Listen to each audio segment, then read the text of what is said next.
আসসালামু আলাইকুম এভরিওয়ান। আমরা আজকে ডেটা ওয়্যারহাউসের কমপ্লিট লার্নিং প্ল্যান নিয়ে বসে গেছি এন্ড আজকে আমাদের আলোচনার বিষয়বস্তু সিজন 1 নিয়ে। এন্ড আমরা আজকে ডেটা অ্যানালাইসিস করতে গিয়ে ডেটা ওয়্যারহাউসিং এর যেসব বেসিক কনসেপ্ট গুলো দরকার হয় এবং বিভিন্ন ইন্টারভিউ বোর্ডে বসলে যে ডেটা ওয়্যারহাউসিং এর বেসিক যে কনসেপ্ট গুলো জিজ্ঞাসা করে থাকে, সো এই জিনিসপত্রগুলো নিয়ে আলোচনা করব। এন্ড আমাদের নেক্সট সেশন থাকবে হচ্ছে আমরা ডেটা একটা ওয়্যার হাউস ক্রিয়েট করব এবং সেখান থেকে আমরা কিভাবে আমরা একটা ওএলটিপি আমরা নেক্সট আলোচনা করতেছি। ওএলটিপি ডেটাবেস থেকে আমরা কিভাবে একটা ওএলএপি ডেটাবেস ক্রিয়েট করে সেখানে আমরা ডেটাগুলো ট্রান্সফার করব। দেন এই জিনিসপত্রগুলো নিয়ে আলোচনা করব। যেহেতু আমাদের আজকের সেশনটা ইউটিউবে যাবে, এই কারণে আমি একটু প্রথমেই আমাদের আহ, আমি যে ইনস্ট্রাক্টর হিসেবে কে আছি সেটা আমি একটু দিয়ে নিচ্ছি। তো নিজের একটু ঢোল পেটানো আর কি। তো একটা জায়গায় দেখে নিলেন আসলে আমি কি করে থাকি। আমার একটা বুকও আছে নিজের। আমি একজন টেকনিক্যাল অথর। তো ম্যাথ ফর প্রোগ্রামার্স নামে আমার একটা বই আছে। তো আপনারা চাইলে এই বইটা কালেক্ট করে দেখতে পারেন, আপনারা যারা অ্যানালাইসিস বা ডেটা সায়েন্স বা মেশিন লার্নিং ডিপ লার্নিং নিয়ে কাজ করতেছেন বা প্রোগ্রামিং করেন, যাই করেন না কেন, বা আপনি ডেটা ইঞ্জিনিয়ার ডেটা অ্যানালিস্ট হন, তো আপনার কাজে লাগবে নিঃসন্দেহে, এইটা বলতে পারি। কিছুক্ষণ আগে আমরা আসলে অন অফ রেকর্ডে আমরা ডেটা ওয়্যার হাউসিং এ আমাদের ক্রিপ্টোগ্রাফি এন্ড ফিনটেক এর ডেটা ওয়্যার হাউসিং গুলাতে কেমন হয় এগুলো নিয়ে আলাপ আলোচনা করতেছিলাম। তো আপনারা সবাই চাইলে ইউটিউব থেকে যারা দেখতেছেন তারা চাইলে আমার লাইভ সেশনে জয়েন করতে পারেন।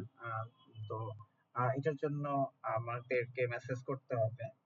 মেসেজ করলে আপনারা আপনাদেরকে একটা প্রাইভেট গ্রুপে আমি অ্যাড করে নিব। সো দেন আমরা যে লার্নিং প্ল্যান গুলা শেয়ার করি সেগুলো দেখে আপনারা নিজেরা শিখতে থাকবেন, পাশাপাশি আমাদের সাথে কানেক্টেড থাকবেন এবং আমাদের কমিউনিটিতে আমরা যার যে স্টুডেন্ট গুলা আছি আমরা, তারা একসাথে মিলে আমরা শিখবো and আমরা সামনের দিকে আগায় যাওয়ার চেষ্টা করবো। And বাংলাদেশের যে একটা কোর্স ব্যবসার বড় একটা আহ, মানে জয় জয়কার চলতেছে, যেখানে আসলে মানে কিছু ভালো কোর্সের বিপরীতে খারাপ কোর্সের পরিমাণই বেশি।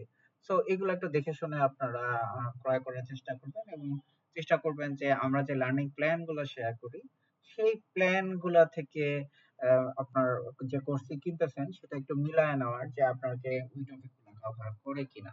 ওকে, নেক্সট আমরা একটা নিজের ঢোল পিটায় নিলাম, তো আমরা একটু সামনে যাই। হ্যাঁ, তা আমরা যদি সামনে যাই তো এখানে আমরা প্রথমে আপনাকে একটু ভাবতে বলবো যে আসলে আপনার ফোনের শপিং অ্যাপ থেকে যত ক্লিক, সার্চ, অর্ডার, এই ডেটাগুলো যে আসতেছে কন্টিনিউয়াসলি, এই ডেটাগুলো আসলে প্রথমত কোথায় যায়?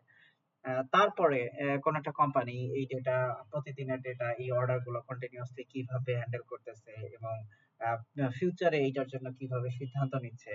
অ্যান্ড এই প্রতিদিন যে যখন যে ডেটাটা আসতেছে, এই ডেটাটার যে আপনার একই সাথে আমার প্রতিদিনের যে অর্ডার গুলা, ট্রানজাকশন গুলা এবং কন্টিনিউয়াস আমাদের যে অপারেশনটা চালায় নেওয়া, সেই চালায় নেওয়ার জন্য এবং পাশাপাশি আবার আমার অ্যানালাইসিস করার জন্য বা আমার রিপোর্টিং এর জন্য যে টুলস গুলা দরকার, বা রিপোর্টিং এর জন্য যে ড্যাশবোর্ড বা অ্যানালিটিক্স গুলা দরকার, এই জিনিসপত্র গুলা আমার ওই সেম ডেটা বেজের উপরে চলতেছে কিনা, আর সেই জিনিসপত্র গুলা কিন্তু হচ্ছে আমরা আজকে নিয়ে এখানে আহ, আপনাদেরকে একটু ভাবতে হবে এবং আমরা এই জিনিসপত্রগুলো নিয়ে আলোচনা করব। এখন আমার প্রথম প্রশ্ন হবে যে এই যে আমরা ট্রানজাকশন করতেছি কন্টিনিউয়াসলি, বিভিন্ন কি বলে অর্ডার আসতেছে এবং আহ, উম, সেটাকে আমরা ডেলিভার করতেছি এবং সেখানে অনেক মানুষ সেখানে কাজ করতেছে। লাইক সেখানে যদি কোনো সাপ্লায়ার থাকে, কোনো সেলার থাকে, ডিরেক্ট সেলার থাকে, সেখানে কোনো ডিরেক্টলি ডেলিভারি ম্যান থাকে, এই জিনিসপত্রগুলা আমরা ডিরেক্টলি কিভাবে হ্যান্ডেল করতেছি এবং সেখান থেকে আবার আমাদের মেইন যে আহ, আহ, কি বলে স্টেক হোল্ডাররা আছে বা সিইও, কোম্পানির সিইও আছে, যে সরাসরি সেই অ্যানালিটিক্স গুলা দেখতেছে, সে সেই জিনিসটাকে কিভাবে হ্যান্ডেল করতেছে। তো এই জিনিসপত্রগুলা আসলে আমাদের একটু ভাবার বিষয়। তো এই দুটো কাজের জন্য কি একই একই ধরনের সিস্টেম যথেষ্ট? নিঃসন্দেহে না, কারণ আপনি যখন কোনো একটা অপারেশন চালাবেন তখন আসলে সেটার জন্য আমাদের এক ধরনের ডেটাবেস প্রয়োজন হয় এবং আমাদের অ্যানালাইসিস করার জন্য বা আমাদের ডেটাকে স্টোর করার জন্য বা আর্কাইভ করার জন্য আমাদের ডিফারেন্ট ধরনের ডেটাবেস প্রয়োজন হয়। তো এই যে এটা কেন প্রয়োজন হয় সেটা নিয়ে আপনারা যদি একটু স্লাইডটা দেখেন তো বুঝতে পারবেন আর কি। তারপরে আমি আরেকটু ক্লিয়ার ডিসকাশন করব, তারপরেও দেখতে থাকেন। আর আজকের সেশনটা যেহেতু ডিরেক্টলি আমাদের লাইভ কোন একটা সেশন চলতেছে, তো এখানে এটা পুরোটাই একটা র সেশন। কথাবার্তার মধ্যে অনেক আহ, অসঙ্গতি থাকতে পারে এবং আমাদের যারা লাইভে জয়েন করেছেন স্টুডেন্টরা তাদের কথাবার্তা আপনারা মাঝে মধ্যে শুনতে পাবেন আর কি। ওকে, তো আমরা প্রথমত আলাপ আলোচনা আগে একটু করে নেই যে আসলে ডেটা ওয়্যার হাউসটা আসলে কি। এখন ডেটা ওয়্যার হাউসের কথা যদি আমরা চিন্তা করি যে সরি, ডেটা ওয়্যার হাউসটা কি সেটা জানার আগে আমরা আগে আরেকটু আলাপ আলোচনা করে নেই যে ডেটা ওয়্যার হাউস কেন দরকার আসলে। এখন কেন দরকার এটা যদি আমরা বুঝি তাহলে আমাদের কিন্তু জীবনটা একটু সহজ হয়ে যাবে। লাইক আমরা কিন্তু বুঝতে পারবো যে আম, আমার ডেটা ওয়্যার হাউস জিনিসটা আসলে কি এবং সেটা আমরা কিভাবে কাজে লাগাবো। হ্যাঁ, তো প্রত্যেকটা কোম্পানি তাদের ডেটা রাখার জন্য বা ডেটা সেভ করার জন্য স্টোর করার জন্য দুই ধরনের সিস্টেম ব্যবহার করে। হ্যাঁ, একটা অপারেশনাল আর একটা হচ্ছে আপনার অ্যানালিটিক্যাল। এখন অপারেশনাল সিস্টেম গুলো আসলে কিভাবে চলে, এটা হচ্ছে আপনার টোটালি ব্যবসাটা চালায় নেওয়ার জন্য, কন্টিনিউয়াসলি ব্যবসাটা চালায় নেওয়ার জন্য। লাইক আপনার এটা যদি কোনো একটা, আমরা এর আগে হচ্ছে এই অ্যাডভেঞ্চার ডেটাবেস নিয়ে কাজ করতে আমরা অনেক কমফোর্ট ফিল করছিলাম পাওয়ার বিআই নিয়ে যখন আলাপ আলোচনা করছি তখন। তো অ্যাডভেঞ্চার একটা ডেটাবেস ছিল, আপনাদের মনে আছে কিনা? আপনাদের কারো মনে আছে যে অ্যাডভেঞ্চার একটা ডেটাবেস ছিল, সেখানে সেলস এর জিনিসপত্রগুলো নিয়ে আমরা কথাবার্তা বলছিলাম, মনে পড়ে? জি ভাইয়া মনে আছে। হ্যাঁ হ্যাঁ, তো ওই অ্যাডভেঞ্চার যে ডেটা বেসটা আছে ওইখানে আমরা যদি একটু ওইটার একটু চোখ বুলায় নেই, আমি দেখি, আমি একটু বের করে নেই ওইটা। হ্যাঁ, ডেটাটা সামনে নাই। তো আমরা যদি একটু বের করি ডেটাটাকে, দেখাইলে আপনাদের জিনিসটা ধরতে সহজ হবে। কারণ আজকে ডেটা বেসের কনসেপ্টটাতে আসলে গুরুত্বপূর্ণ হচ্ছে আপনার ডেটাবেসটাকে বোঝা। এখন ডেটাবেসটাকে যদি আপনারা বুঝতে পারেন তাহলে দেখবেন যে আপনাদের জীবনটাকে সহজ হয়ে গেছে আর কি। হ্যাঁ, তো আমি যদি দেখি, দেখেন অ্যাডভেঞ্চার এখানে আমাদের যে ডেটাবেসটা ছিল এন্ড এইটার একটা মডেলও আমরা তৈরি করছিলাম পাওয়ার বিআই তে। আমরা যেহেতু পূর্ববর্তী পাওয়ার বিআই আমরা সবাই করছি, মানে আমাদের এই ক্লাসে আজকে যারা আছেন তারা পাওয়ার বিআই করছি, সেখানে আমরা একটা ইয়ার ডায়াগ্রামও বানাইছিলাম। তো এখানে আমাদের একটা জিনিস ছিল, যেখানে যদি আমরা সেলস টেবিলটাকে যদি আমরা একটু দেখি, খেয়াল করে দেখেন যে আমাদের এই সেলস টেবিলটাতে, হ্যাঁ, আমরা দেখতে পারতেছি যে কোন একটা অর্ডার হচ্ছে, সেটা কবে স্টক করা হয়েছে সেইটা জাস্ট হচ্ছে, অর্থাৎ কোন একটা অর্ডার হইলো সেটা কবে স্টক করা হয়েছিল সেইটা থাকে। কোন একটা অর্ডার নাম্বার ক্রিয়েট হয়, কোন প্রোডাক্ট যাচ্ছে, কোন কাস্টমার নিচ্ছে, কোন টেরিটরিতে যাচ্ছে, কোন অর্ডার লাইন আইটেমের, এবং অর্ডার কোয়ান্টিটি কয়টা। এখানে দেখেন আপনি কিন্তু কোনো ধরনের ডিটেইল কোনো ইনফরমেশন আপনি পাচ্ছেন না। আপনি কি পাচ্ছেন এখানে ডিরেক্টলি ডিটেইল ইনফরমেশন? এটা কিন্তু পাচ্ছেন না। তো এইখানে আপনি এই এই ধরনের ডেটা সেটটা কি আপনার অপারেশন চালায় নেওয়ার জন্য নাকি অ্যানালাইসিস করার জন্য, আপনি বলতে পারবেন কেউ?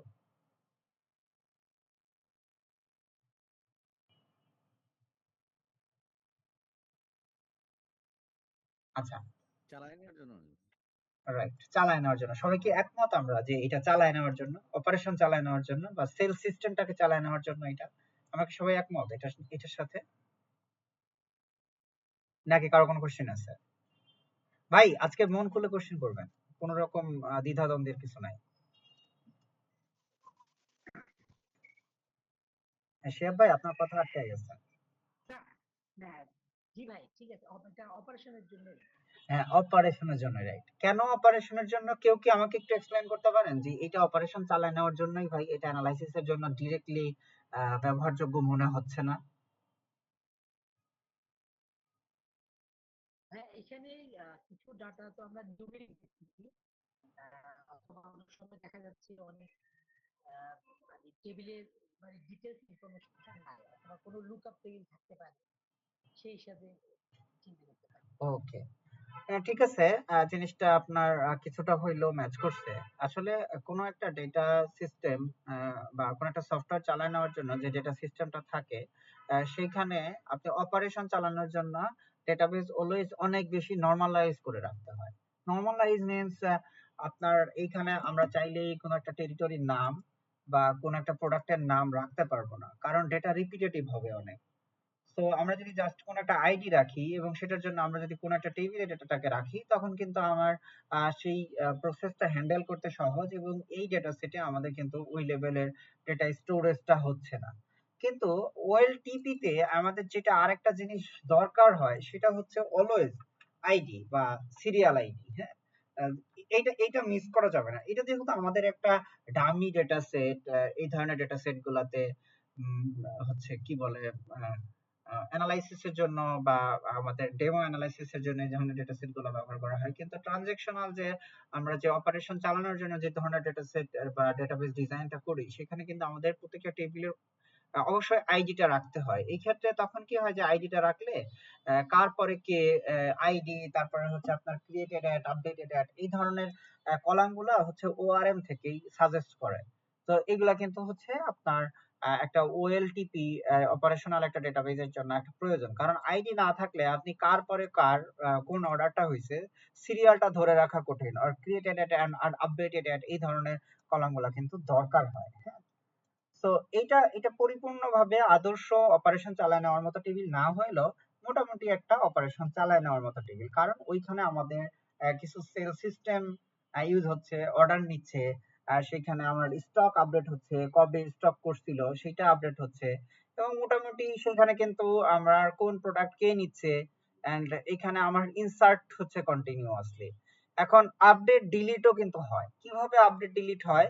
আমাদের কিন্তু একটা টেবিল ছিল রিটার্নস নামে। হ্যাঁ, তো যখন আপনার কোনো একটা কি বলে প্রোডাক্ট রিটার্ন হয় বা কোনো একটা অর্ডার চেঞ্জ হয়, লাইক আপনার এখানে আমার যে অর্ডার নাম্বার, আমি অর্ডার নাম্বারে গেলাম, রকমারিতে কোনো একটা কিছু আমি অর্ডার করছি, লাইক আমি রকমারিতে আমার ম্যাথ ফর প্রোগ্রামার্স বইটা অর্ডার করছি।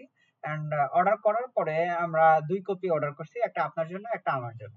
তো অর্ডার করতে গিয়ে আপনি হঠাৎ করে বললেন যে ভাই আমি তো একসাথে 2 জন অর্ডার করছিলাম, বাট আমি নিতে চাচ্ছি না বইটা। বা আমি বললাম যে ভাই আমার তো অলরেডি অনেকগুলো বই আছে, সো আপনি কি বই নিবেন, নাইলে আমি অর্ডারটা ক্যান্সেল করব। তো তখন হচ্ছে যে আপনি কি বলবেন? আপনি বললেন যে ঠিক আছে ভাই, আপনি বাদ দেন, আপনার এক পিস বাদ দেন, আমি আপনার। তখন আমি কিন্তু গিয়ে ওইখানে এডিট করলাম, বা দেখা যাচ্ছে কি একটা নির্দিষ্ট সময় থাকে, ওই সময়ের মধ্যে আমি এডিট করতে পারলাম, বা আমি সাপোর্টে কল দিয়ে আমি আমার পরিমাণটাকে আপডেট করে নিলাম। তখন কিন্তু অর্ডার কোয়ান্টিটিটা এখানে জাস্ট, এখানে যদি আমি এখানে লাইক 2 পিস অর্ডার করছিলাম, এখানে তখন কত হয়ে গেল? আপডেট হয়ে 1। এটার এই 1 যে আপডেট হয়েছে, এটার জন্য কি আমার নতুন করে আমার অর্ডার নাম্বারের এগেইনস্টে রো ক্রিয়েট করার কোনো দরকার আছে? না। না। সো আমি জাস্ট আমার অর্ডার কোয়ান্টিটিটাকে আপডেট করে দিলেই কিন্তু হয়ে গেল। কিংবা আমি বললাম যে ভাই আমি ঢাকা হচ্ছে নর্থে আছি, বাট আমি অ্যাড্রেসটা দিছিলাম আমি ঢাকা নর্থে আছি, বাট আমার মনে হইলো যে না, ঢাকা নর্থে আসলে ডেলিভারিটা নেওয়া সম্ভব না। আমি চেক করলাম আমার বই এখনো ডেলিভারিতে বের হয় নাই। আমি কি করলাম, আমি সাপোর্টে ফোন দিয়ে বললাম যে ভাই আমার ঢাকা নর্থে না দিয়ে আমাকে ঢাকা সাউথে পাঠিয়ে দেন, এই টেরিটরিতে ঢাকা সাউথে পাঠিয়ে দেন। তখন কি আমার জন্য ঢাকা সাউথের জন্য আলাদা করে আরেকটা রো ক্রিয়েট হবে? হওয়া উচিত কি না কিনা? না, একই তো সেমই অবশ্যই তো। না। আলাদা রো ক্রিয়েট হওয়া উচিত না।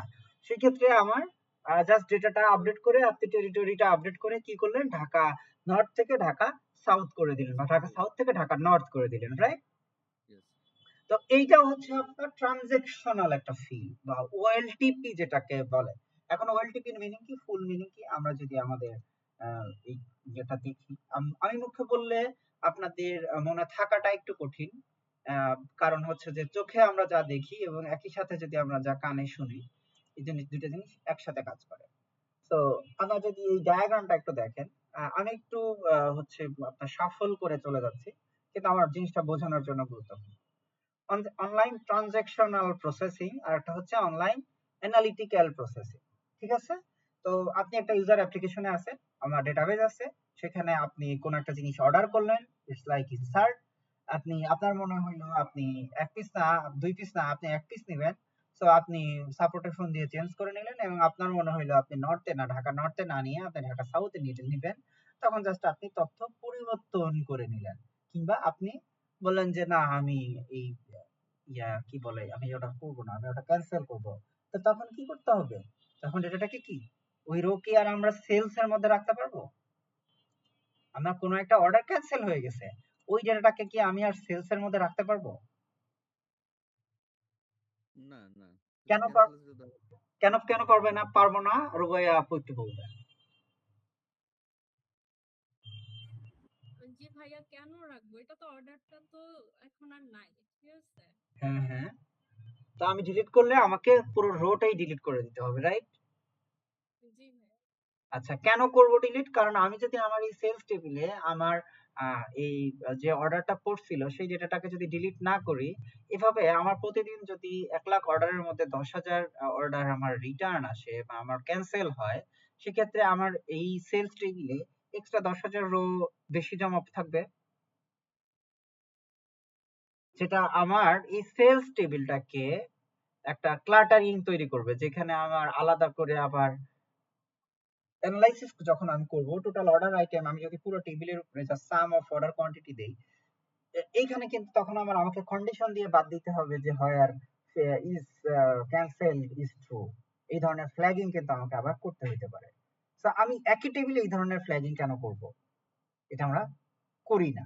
সো এটাই হচ্ছে এই ট্রানজাকশন স্মুথ রাখার জন্য এই ধরনের কাজ আমরা করি না যদি বড় বড় ট্রানজাকশন গুলাতে।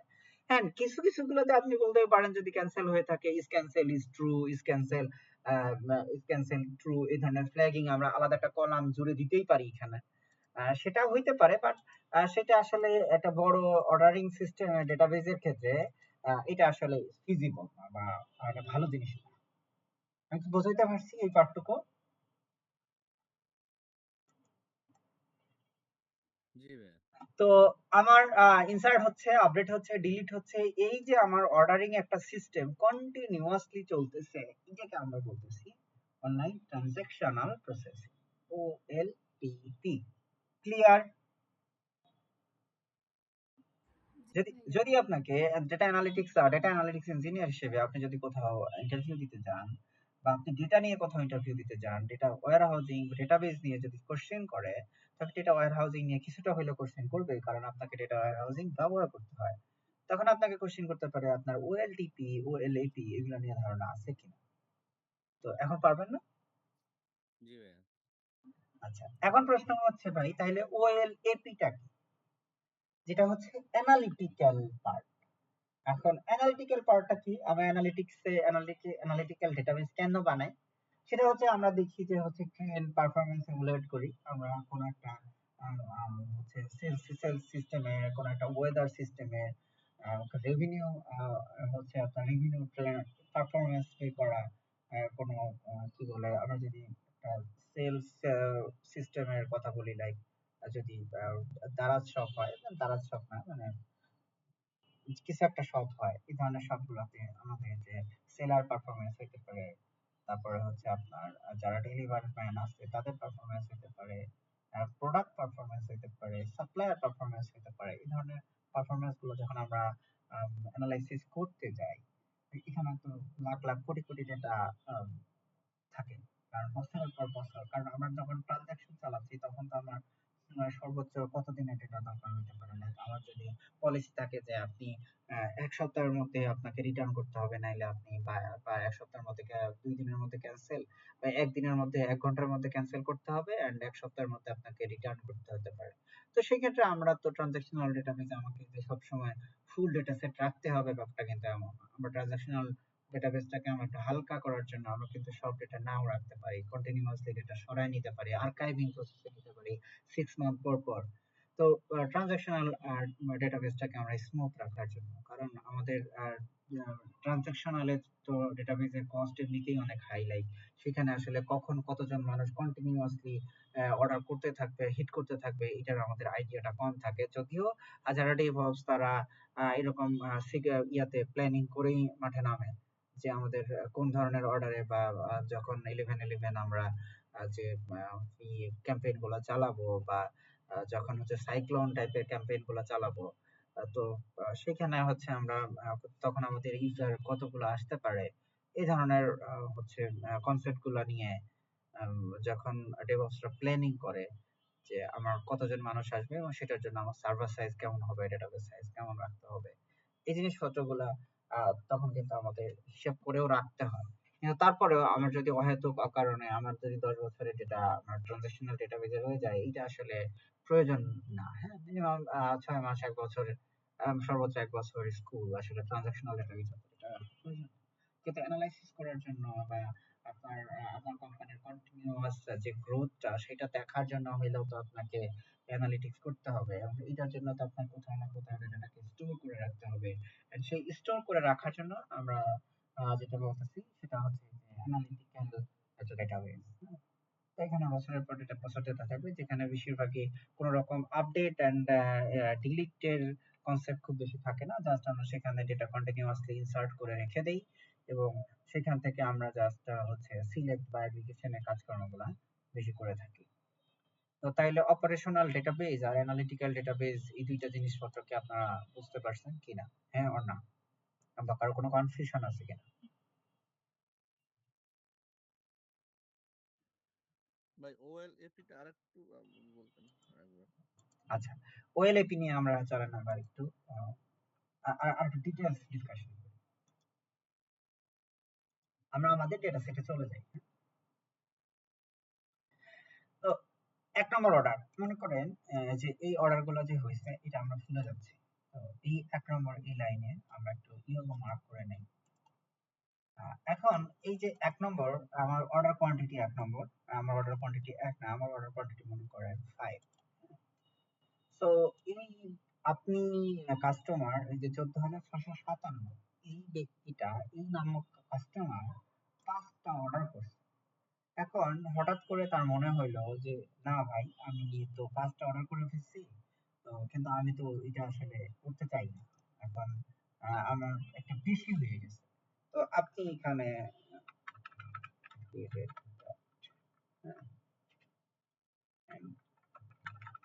আপডেটেড এই ধরনের আমি রাখতেছি। তো এটা মনে করেন ক্রিয়েট হয়েছে আমরা যদি দিই,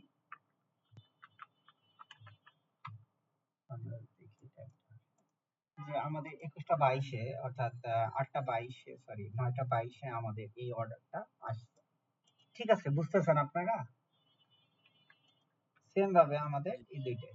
তো 9টা 22-এ আমাদের এই অর্ডারটা আসছে। আমরা সব অর্ডার গুলোকে না হচ্ছে নিচে পাঠিয়ে দিই। আমরা এই প্রসেসটা নিয়ে শুধু কাজ করি।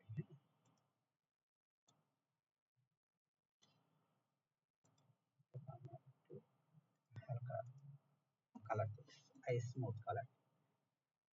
তো হচ্ছে আপনার 10টা 22-এ আমার যে সরি 9টা 22-এ যে আমার অর্ডারটা আসছে সেটা হচ্ছে 2026 সালে 12 তারিখে 6 মাসে।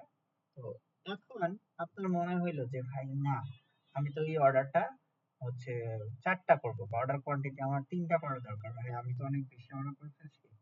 তো ঠিক আছে, আপনি অর্ডার করে আপনি ওদের কাছে সাপোর্টে ফোন দিয়ে বললেন যে ভাই আমাকে এখানে আমাকে 5 পিস না আমাকে একটু কমায় 3 পিস দেন, আমাকে 3 পিস দেন। তো আপনি ট্রানজাকশনাল ডেটাবেজে কি ঘটবে? প্রথম কথা, ট্রানজাকশনাল ডেটাবেজে তাহলে কি ঘটবে? সরাসরি চেঞ্জ হয়ে যাবে। এটা আগে ছিল 5, এখন হবে কত? 3। 3, তাই না? হুম। তাইলে এখন আপনি যে 5টা অর্ডার করছিলেন, আপনি স্বদেশ নামক একজন ইউজার, সে কাস্টমার, সে 5টা অর্ডার করছিল এবং সে সাপোর্টে ফোন দিয়ে সে অর্ডার কমায় 3টা বানায় দিল, তাই না? হুম। এখন এই যে 3টা বানায় নিছেন আপনি, এই ট্র্যাকটা কি আমার কোথাও আছে? মানে আমার অপারেশন চালানোর জন্য এইটা কি রেখে দেওয়া কথা গুরুত্বপূর্ণ যে স্বদেশ নামের একজন ব্যক্তি 5টা অর্ডার করে আবার কমায় 3টা করছে। আমার বেচা বিক্রির ক্ষেত্রে এটা কি আমার সেভ করে রাখাটা গুরুত্বপূর্ণ? অবশ্যই। কেন? না ওটা তো চেঞ্জ হয়েছে, তাহলে আমার তো 5টা থেকে 3টে অর্ডার করতে হবে, তাহলে তো গরমিল হয়ে যাবে। হ্যাঁ, সেটা তো আপনি তাকে আপনি ইয়ে তো সেলার তো আর আপনাকে ডেলিভার করে নাই, আপনি জাস্ট অর্ডার করছেন। আপনাকে হচ্ছে আপনি সাথে ওটা তো কিছুক্ষণ পরে। আপডেট করে, সেটা তো আমি এইখানে গন্ডগোলটা বাজছে। ওটা তো আপনি আপডেট করছেন না তো, ওএলটিপি তো ওইখানে তো আপডেট করলেন না যে হ্যাঁ, আমি আপনার আপডেট করে ফেলছি। আপনি বললেন মানে মনে করেন আমি একজন দোকানি, আপনি আমার কাছে আসছেন যে ভাই আপনি একটা বই দেন আমাকে। তো আমি দিলাম। আপনি বললেন ভাই ৫টা বইয়ের অর্ডার দিলাম, ৫টা বই আমাকে দেন। আমি দিলাম, দেওয়ার পর বললেন, নাড়াচাড়া করে বললেন যে ভাই না ভাই আমি ৩টা নিবো। দাম একটু বেশি পড়ে যাচ্ছে, আমি ৩টা নিবো। আমি আমার আমার খাতায় ১ম এ লিখলাম যে আমি ১ম এ ৫টা দিচ্ছি। পরে আপনি ৩টা বলার সাথে, সাথে আমি কি করব? আমি কি নতুন করে আরেকটা লাইন লিখবো? নাকি না আমি ওই লাইন তো লিখবো না, ৫ এর খালি উপরে ৫ এর উপরে ফ্লুইড দিয়ে ঘষে আমি জাস্ট ৩ বানায় দিব বা কাঁটা দিয়ে ৩ বানায় দিব। কোনটা করব? ওই 5 এর উপর ওটা দিয়ে এডিট করে দেবো আর কি। আচ্ছা, আমি জাস্ট কাগজের উপরে ঘষা দিয়ে আমি কি করলাম? আমি জাস্ট ইয়েটা করে দিলাম। আপডেট করে দিলাম, তাই না? যে আমি ৫টা নিছিলেন, এখন আপনি ৩টা নিছেন। তাহলে আমার সারাদিনের হিসাব আমি যখন করতে যাব, তাহলে তখন আমার ৩টা দিয়ে হিসাব মিলে যাবে। তাই না? ব্যাপারটা এমন না? হুম। তো তাইলে কিন্তু আমার ডেইলি অপারেশন চালানোর জন্য, আমার ডেইলি বেচা বিক্রির জন্য এক্ষেত্রে কিন্তু আমার আপনি যে ৫টা অর্ডার দিছিলেন, আমার পরে ৩টায় আসলেন, এটা কিন্তু আমার গুরুত্বপূর্ণ না। এটা কি গুরুত্বপূর্ণ? না। গুরুত্বপূর্ণ না। তাহলে গুরুত্বপূর্ণ কখন? আপনি ডেইলি ডেইলি ১০টা ১৫টা ২০টা করে অর্ডার দেন। অর্ডার দেওয়ার পরে আপনার মনে হয় যে না আমি নিব না, হয় ক্যান্সেল করে দেন, নাইলে আপনার বাসায় প্রোডাক্ট গেলে আপনি রিটার্ন করে দেন, নাইলে আপনি কি করেন? আপনি ডেইলি ডেইলি কমান। কমায়ে হচ্ছে ২টা দেন, ৩টা দেন। এভাবে কন্টিনিউয়াসলি কমাইতে থাকেন আপনি। বা দৈনিক সাপোর্টে কল দিয়ে আপনি অর্ডার করে আবার বলেন যে না আমি অর্ডারটা নিব না। কিংবা আপনি বলেন যে ভাই আমি তো ৫টা অর্ডার দিছিলাম বা ২ পিস নিতে চাইছিলাম, আমি এখন ১টা নিব। তো এই জিনিসটা আমার কখন গুরুত্বপূর্ণ? আপনি কি ধরনের কনজিউমার সেটা বোঝার জন্য আমার এটা গুরুত্বপূর্ণ। আচ্ছা। তাই না? হুম। আমরা কিছু, কিছু সময় বলি না যে অমুক অর্ডার দিছে। আচ্ছা ঠিক আছে জিনিসটা পাঠায় দাও। উনি কোনদিন জিনিস রিটার্ন করে না। অনেক কাস্টমার দেখবেন আছে জাস্ট হচ্ছে অর্ডার দিয়ে চুপচাপ বসে থাকে। কারণ জানে যে এমন বিশ্বস্ত কিছু কাস্টমার আছে, বা কিছু বিশ্বস্ত কিছু সেলার আছে যাদের কাছে কিছু অর্ডার দিয়ে জাস্ট জেনে রাখলাম ভাই অমুক জিনিসটা একটু পাঠায় দিয়েন। দেখবেন যে আপনার বাসায় এসে দিয়ে গেছে। এখন টাকা পয়সাও চায় না। জানে যে আপনি তাকে টাকা পে করে দিবেন। তো আবার কিছু, কিছু ছেঁচড়া কাস্টমার আছে যারা মনে করেন যে যায় নাড়াচাড়া করে, নিতে চায়, নেয় না, নিবে, নিব না। অর্ডার দিছি, ২টা অর্ডার দিছি, বাসায় আসছে। দেখলাম, দেখে যেটা ভাল লাগতেছে সেটা নিব। না কিংবা ২টাই ফেরত দিয়ে দিব। মানে এটা সেলারের কাছে হচ্ছে আপনার এটা এক ধরনের ছেঁচড়ামি বলতে পারেন। কারণ আপনি এটার জন্য আপনার ক্ষতি হচ্ছে, সেলারের জন্য ক্ষতি হচ্ছে। তো আ যে কাস্টমার সে নিঃসন্দেহে দেখেই নিবে এটাই সত্যি। কিন্তু সেলারের জন্য কিন্তু এটা ভালো জিনিস না। তো তখন কি সেলার কি করবে? যে এই মানুষটা অর্ডার দেয় ৫টা, কমায় ৩টা করে, আবার ১০ মিনিট পরে আবার কমায় ২টা করে। কিংবা এইটা যে শুধু ওই মানুষটাই এনালাইসিস করতে হবে ব্যাপারটা এমনও না। ওই প্রোডাক্টটা একটা মানুষের ৫টা লাগতেছে, কিন্তু সে ইদানিং জাস্ট কমাই ফেলতেছে, বারবার কমাচ্ছে জিনিসটা। সেই প্রোডাক্টটা কেন অর্ডার কমতেছে? এটাও তো আমাদের দেখা দরকার। তাই না? যে আমি ৫টা অর্ডার করে আবার ৩টা করতেছি, আবার ২টা করতেছে। মানে কি প্রাইসিং আমরা বেশি সেট করে ফেলছি? আমরা কি কনজিউমারকে প্রাইসিং এ সন্তুষ্ট করতে পারতেছি না? বা প্রোডাক্টস কোয়ালিটি তে সন্তুষ্ট করতে পারতেছি না? মানে অনেক বিষয় কিন্তু আছে ভাই। তো এই জিনিসগুলোর জন্য আমাদের কি করতে হয়? আমাদেরকে ট্র্যাক রাখতে হয়। কিভাবে? আমরা এখানে ১ম এসে মনে করেন অর্ডার করছে ৫টা। এরপরে আমরা বললাম যে ঠিক আছে, ও নেক্সট ওই অর্ডারটাকে আমরা একটা অর্ডার নাম্বার তো আর চেঞ্জ হবে না। এখন আমাদের আরেকটা রো আমরা রাখতেছি। সেখানে আমরা বললাম যে এইখানে হচ্ছে ৩টা। সেটা এই রোটা আপডেট হইছে। আপডেট হয়ে মনে করেন হলো ৯টা ২৯।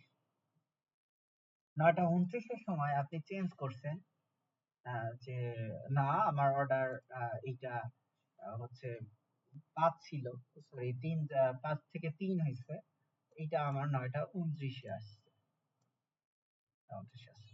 কিন্তু এটা আমার আসলে 9টা 29 এখানে আমার ইয়াতে, সরি 9টা 29 না, 9টা 22 থাকবে। কারণ আমার যখনই কাস্টমার কোন একটা অর্ডার করে ফেলছে, এই অর্ডারটা আমি কোথায় তুলে ফেলছি? আমার ডেটা ওয়্যার হাউসে ডেটাটা সরায় ফেলছি, তুলে ফেলছি। এখন তুলে ফেলার পর আপনি যখন আবার চেঞ্জ করতেছেন, তখন কি আমার ওয়্যার হাউসে তো ডেটা কখনো ডিলিট হয় না, কি হয় শুধুমাত্র ইনসার্ট করা যায়। তখন আমি এই সেম অর্ডার নাম্বারে, সেম প্রোডাক্ট, সেম টেরিটরিতে আমার এটা 3টা অর্থাৎ 29-এ আমার এই ডেটাটা ওয়্যার হাউসে যখন যাবে তখন আর আমার আসলে আপডেটেরটা দরকার নেই, ক্রিয়েটেড টাইমটা রাখলেই হচ্ছে। তো দেখেন আমার একই প্রোডাক্ট একই জায়গায়, জাস্ট আগে ছিল 5টা, এখন হচ্ছে 3টা। এখন এইটার হচ্ছে স্ট্যাটাস এখন অফ হয়ে গেছে। তাইলে আমাদের ওই একই অর্ডার নাম্বারের এগেইনস্টে একই একই পিপল একই দিনে যে আমার অর্ডারটা ক্রিয়েট হইলো বা চেঞ্জ হচ্ছে, আপডেট হলো, সেটার আমরা কয়টা কয়টা ট্র্যাক রাখতে পারতেছি? 2টা, তাই নয় কি? একটায় 5টা আর একটায় 3টা। তাহলে আমার লেটেস্ট কোনটা?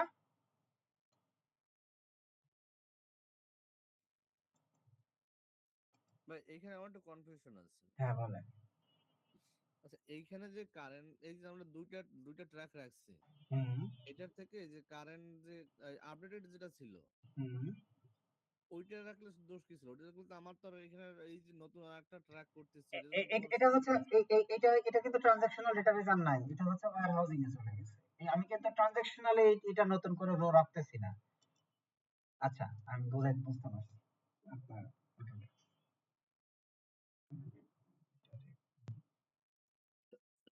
copy করে এখানে রাখলাম। আমি বুঝছি না, আপনাদের কনফিউশন জিনিসটা বুঝতে পারছি, আমি কনফিউশনটা ক্লিয়ার করে দিচ্ছি।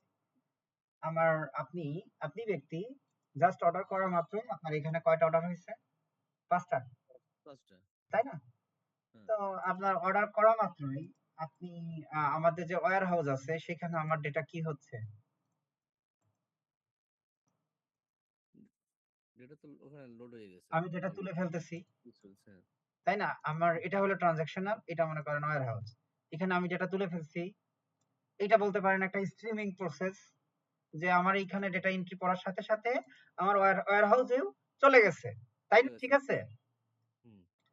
এখন আপনি বললেন যে না ভাই আমি 3টা দিব, 3টা নিছেন।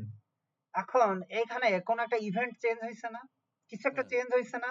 চেঞ্জ হয়েছে। হ্যাঁ, এখন এই চেঞ্জটাকে আপনি রাখতে চান না আপনি কনজিউমারের বিহেভিয়ার বা প্রোডাক্টের অবস্থা বোঝার জন্য? হ্যাঁ। কিন্তু আপনি তো ওয়্যার হাউসের এই ডেটাটা তুলে ফেলছেন, আপনি কি এই ডেটাটা ডিলিট করতে পারবেন? ওয়্যার হাউসে কি ডেটা ডিলিট করা যায়? না। বা অ্যানালিটিক্যাল যে ডেটাবেস থাকে ওখানে কি ডেটা ডিলিট করা যায়? কখনোই না। কারণ ওইটা তো শুধুমাত্র আমার কি ডেটা ইনসার্ট করার জন্য, তো সেখানে হুম। আমি তো ডেটা ডিলিট করতে পারবো না। তাহলে আমাকে কি করতে হবে?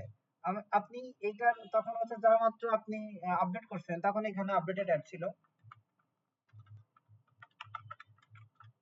আপডেটেড অ্যাড, তখন আপনি 22-এ অর্ডার করছিলেন, এখন আপনার জিনিসটা আপনি 29 মনে করেন যে 9টা 33-এ আপনি আপডেট করলেন, ঠিক আছে? বুঝতে হ্যাঁ। পারতেছি? তো হুম। যখনই আপনি আপডেট করছেন আমার রোয়ে 2টা সেল কিন্তু পরিবর্তন হয়েছে, তাই না? হ্যাঁ, এখন এই ডেটাটাকে এখন যে আমার আপডেট হয়েছে এই ডেটাটাকে আমার ওয়্যার হাউসে নিতে হবে না? অবশ্যই। কেন নিতে হবে? কারণ আমি যদি ওয়্যার হাউসে না নেই, আমি যদি পরবর্তীতে অ্যানালাইসিস করতে যাই, তখন ওয়্যার হাউস কি বলবে? তুমি টোটাল অর্ডার হয়েছে 5টা, কিন্তু ট্রানজাকশনাল কি বলতেছে? অর্ডার হয়েছে 3টা। 3টা। তাহলে জিনিসটা একটা ক্যাচাল লেগে গেল না? হুম, হুম। তাহলে আমাদের কাজ কি? বুঝতেছেন কি কথাটা? হ্যাঁ, হ্যাঁ। আমাদের কাজ হচ্ছে এখন কি করব? আমি আমার যে বিক্রিটা হয়েছে আমি সাথে সাথে আমি আবার এটারে নিয়ে চলে আসবো,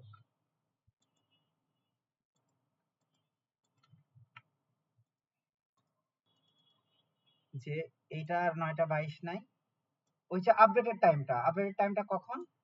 33। 33। তাহলে আপনি ব্যক্তি কিনতে গেছিলেন, অর্ডার করছিলেন 22-এর সময়, আপডেট করছেন আবার 3-এ। আপনি যে 22-এ আপডেট কিনছেন এবং 23-এ আবার যে আপনি আবার নতুন একটা এন্ট্রি ফেলছেন, ওইটার আপডেশন করছেন, এই দুইটা জিনিসই আমাদের কোথায় আছে?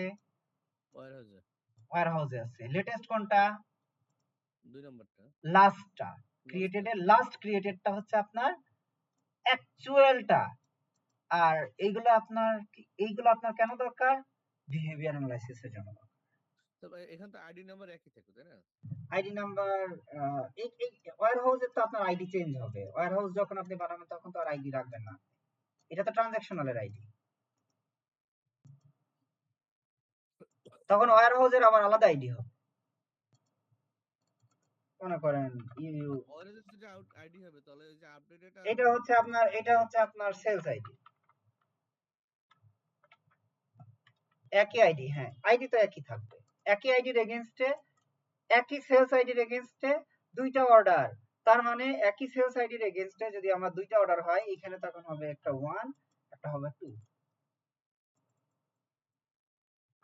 যখন ওয়্যার হাউসে চলে গেল, বুঝাতে পারছি ভাইয়া? সেলস আইডি সেম থাকবে, ওয়্যারহাউসের আইডি হ্যাঁ। আপডেটের উপর। সবাই কি ক্লিয়ার? শিহাব ভাই, জি ভাইয়া। আনোয়ার ভাই, রুবাই আপু? জি ভাইয়া, clear, clear।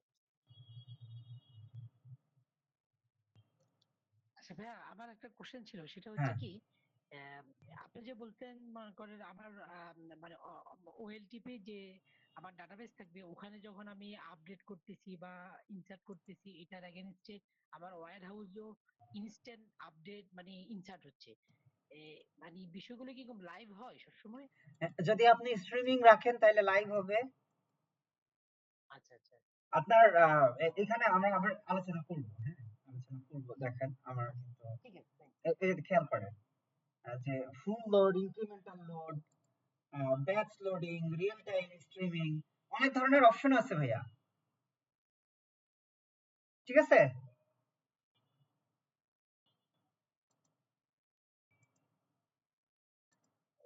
ঠিক আছে ভাই, ক্যারি অন, সামনে নামতে পারবো। ওকে।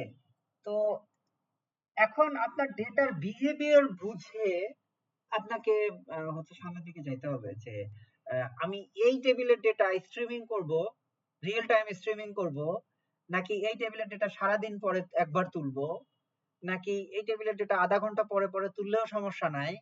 আপনাকে এইটা আসলে ডিফাইন করতে হবে। এখন আপনি যদি সাথে সাথে স্ট্রিমিং না করেন, আর অর্ডার করার যদি 2 সেকেন্ডের মধ্যে কাস্টমারের মন পরিবর্তন হয় এবং সে যদি সাথে সাথেই যদি আবার সে এডিট করে 3 করে ফেলে, তাহলে কি তাহলে আপনাকে কি ধরনের স্ট্রিমিং প্রসেসে যাইতে হবে ট্র্যাক রাখার জন্য? রিয়েল টাইম, তাই না? তো এগুলো নিয়ে একটু পরে গল্প করতেছি আবার। তো আমার মেইন কথা যে আমার ওয়্যার হাউসের উদ্দেশ্যটা তাহলে কি? ওয়্যার হাউসের উদ্দেশ্যটা হচ্ছে আমার ডেটার একটা ট্র্যাক রাখা। ক্লিয়ার? জি ভাইয়া। এবং একটা কনজিউমারের ফুল জার্নিটাকে ধরে রাখা, এবং যাতে সেটা নিয়ে আমরা অ্যানালাইসিস নেক্সট করতে পারি। তো এটাই হচ্ছে আমার অ্যানালিটিক্যাল বোঝার ব্যাপার ছিল। তো আমরা হচ্ছে এখানে সেটা নিয়ে কথা বলতেছিলাম। ওএলটিপি হচ্ছে অনলাইন ট্রানজাকশনাল প্রসেসিং। এখানে হচ্ছে ইউজার অ্যাপ্লিকেশন থেকে ডিরেক্টলি লগ ইন করে এবং সেখানে সে যে ধরনের কাজগুলা করে সবগুলা আমার ওএলটিপি ডেটাবেজে সেভ হয়ে থাকে এবং এটা always real time transaction. Analytical কাজগুলোর ক্ষেত্রে আমাদের অনলাইন ওএলএপি কে যেটা আমরা বলতেছি অনলাইন অ্যানালিটিক্যাল প্রসেসিং। সো এখানে ডেটা বিশ্লেষণ করা হয়। তারপরে আমাদের হিস্টোরিক্যাল ডেটাগুলা অলওয়েজ সেখানে স্টোর করা হতে থাকে। প্রত্যেকটা চেঞ্জকে আমরা চাইলে আমরা স্টোর করে রাখতে পারি, বা ডেটার প্রত্যেকটা চেঞ্জ রাখতে পারি। তারপরে হচ্ছে বড় বড় কমপ্লেক্স কুয়েরি গুলা, অর্থাৎ যখন আপনার ডেটার পরিমাণ দেখা যাচ্ছে কি যে বিগ ডেটা চলে যাবে, অনেক বেশি 10 বছর 20 বছরের ডেটা হয়ে যাবে এবং সেই ডেটা যেটা আসলে আহ, আপনি নিজে হ্যান্ডেল করা অনেক বেশি কঠিন হয়ে যাবে সিম্পল ট্রানজাকশনাল ডেটাবেজে। তখন কিন্তু আমাদের এই ওয়্যার হাউজিং এ ডেটা রাখতে হয়। যে ওয়্যার হাউজিং এর জন্য আমাদের কিছু ডেটাবেজ আছে, তারা আমাদের খুব ভালো সাপোর্ট দিয়ে থাকে। লাইক সেটা হতে পারে আপনার বিগকুয়েরি, সেটা হতে পারে কি বলে স্নোফ্লেক। তো এই ধরনের ডেটাবেস গুলা বা ডেটা ওয়্যার হাউজিং সার্ভিস গুলা আমাদেরকে এমন ভাবে সার্ভিস দেয় যেখানে আসলে অনেক ফাস্টার কমপ্লেক্স কুইরি যেমন লেখা যায়, খুব দ্রুত অ্যাগ্রিগেশনাল প্রসেস সামারি বের করা যায়, ফাইন্যান্সিয়াল রিপোর্টিং গুলা ইজিলি করা যায়। মূলত অ্যানালাইসিস, তারপরে হচ্ছে মেশিন লার্নিং এর যে ডেটা কালেকশন গুলো থাকে সোর্স ডেটার ক্ষেত্রে, তারপর বিজনেস ইন্টেলিজেন্স এর ক্ষেত্রে এই ধরনের ডেটা গুলো ব্যবহার করা হয়। তো এটার পাইপলাইনিং কিভাবে কাজ করে? প্রথমত ওএলটিপি সোর্স, অর্থাৎ আপনার কোন একটা ট্রানজাকশনাল ডেটাবেস থেকে আমার ডেটা ওয়্যার হাউসে নিতে হইতে পারে। আমার এক্সটার্নাল কিছু ফাইল থাকতে পারে যেটা আমার হচ্ছে আপনার কি বলে, মার্কেটে হয়তো আপনি ম্যানুয়ালি খাতায় লিখে কাজ করছেন বা ম্যানুয়ালি এক্সেল শিটে এন্ট্রি করে কাজ করছেন, সেই ধরনের ডেটাগুলোকে আমার ওয়্যার হাউসে নেওয়ার প্রয়োজন হতে পারে। বিভিন্ন আপনি দেখা যাচ্ছে 1000 মানুষের ছবি কালেক্ট করছেন, সেই ধরনের ডেটা গুলোকে আমাদের আবার ওয়্যার হাউসে নেওয়া হতে পারে। এখন ছবি তো আবার আনস্ট্রাকচার ডেটা, ওয়্যার হাউসে বেশিরভাগ ক্ষেত্রে আপনার কিছু ডেটাবেজ আছে এখন যেখানে আসলে সব ধরনের ডেটা স্টোর করে রাখা যায়, বাট ডেটা ওয়্যার হাউসে বেশিরভাগ ক্ষেত্রে আমরা স্ট্রাকচারাল যে ডেটা গুলা সেগুলাই রেখে থাকি। তো এটার জন্য আবার ডেটা লেকের একটা কনসেপ্ট আছে যেখানে আমরা আনস্ট্রাকচার ডেটা গুলা রাখতে পারি। তো যে কোনো আমরা স্ট্রাকচার্ড বা হচ্ছে আপনার ডেটাগুলো সেগুলো বা এই ধরনের এক্সটার্নাল ফাইলগুলো আমরা সবগুলো যখন ওয়্যার হাউসে স্টোর করি, সেখান থেকে আমরা কয়েক ধরনের কাজ করে থাকি, রিপোর্টিং করে থাকি, অ্যানালাইসিস করে থাকি, ডেটা মাইনিং এর কাজকর্ম করে থাকি, এন্ড সেখান থেকে ডিরেক্টলি ড্যাশবোর্ড এর কাজগুলো করে থাকি। তো খেয়াল করে দেখেন যে reporting, analysis, data mining, dashboard এগুলা কিন্তু আপনাদের খুবই কমন বা আপনাদের পরিচিত কিছু কথাবার্তা। তো আর ডেটা ওয়্যারহাউস না থাকলে কি ধরনের সমস্যা হইতে পারে? তো আমাদের কাছে অনেক বেশি ডেটা আছে যে ডেটাগুলোকে আমরা ব্যবহার করতে পারতেছি না, হয়তো কারণ আমাদের প্রসেসিং কস্ট অনেক বেশি হচ্ছে। কিংবা একটা কারণ, আরেকটা বড় কারণ হইতে পারে যে আমরা ওএলটিপি তে প্রশ্ন করতে পারেন আমাকে যে ভাই ওএলটিপি টাই তো আমরা ওয়্যার হাউজিং এর মতো করে ইউজ করতে পারি, আমরা কেন ওএলটিপি কেন করে আমরা আলাদা আবার ওখানে যাচ্ছি? আপনি একই সাথে একটা অপারেশন চালাবেন কোন একটা অ্যাপ্লিকেশনে, এবং একই সাথে আবার আপনি অ্যানালাইসিস করবেন একই ডেটাবেজের উপরে। সো এইটাতে আপনার অ্যানালাইসিস বড় কমপ্লেক্স কুইরি চালানোর কারণে বা ডেটা ডাম্প নেওয়ার কারণে আপনার এদিকে অপারেশনও যদি 1 সেকেন্ড বা 10 সেকেন্ডের জন্য হ্যাম্পার হয়, এটা কিন্তু আপনার জন্য বিশাল একটা লস। সো এই লসটাকে আসলে স্টেক হোল্ডাররা নিতে চায় না। কারণ এই ক্ষেত্রে আমার যদি এক্সট্রা খরচ যেটা ওয়্যার হাউজিং এ চলেও যায়, তারপরেও কিন্তু স্টেক হোল্ডাররা আলাদাভাবেই এটা করার চেষ্টা করে বা ইঞ্জিনিয়াররা এটা করার চেষ্টা করে, কারণ আমার অপারেশনটা স্মুথ রাখাটা কিন্তু অনেক বেশি গুরুত্বপূর্ণ। নাইলে যে রিসেন্ট যে টফির যে একটা বড় প্রবলেম হয়েছে যে বাংলালিংক টফির সাবস্ক্রিপশন বিক্রি করছে কিন্তু আপনারা কেউ খেলা দেখতে পারেন নাই। সো এটা কিন্তু একটা বড় কারণ, আহ, যে আপনার অনেক বেশি কাস্টমার চলে আসতেছে, এখানে আমরা সার্ভার লোডটা হ্যান্ডেল করতে পারতেছি না, আমরা বিহাইন্ড দ্য সিন আবার হয়তো অন্য কোনো কাজ চালাচ্ছি, অন্য কোনো অ্যানালাইসিস করে ফেলতেছি ওই ট্রানজাকশনাল ডেটাবেসটাতে আর কি। তো এই ধরনের প্রবলেম আমাদের হইতে পারে। তো আরেকটা জিনিস হতে পারে যে আপনার হয়তো যদি আপনার যদি চেইন শপ থাকে, লাইক আপনার শহরের 5 জায়গায় 5টা দোকান আছে, বা কিংবা আপনার 5 নামে আপনার দোকান আছে, যেটার আসলে স্ট্রাকচার সেম এবং জিনিসপত্র একই বিক্রি করেন, লাইক প্রাণ আরএফএল যেটা করে যে আপনার মিঠাইও মিষ্টি বেচে, আবার টেস্টি ট্রিটও মিষ্টি বেচে। তো দুইটাই আসলে মিষ্টির দোকান এবং একই ধরনের মিষ্টিই বেচে।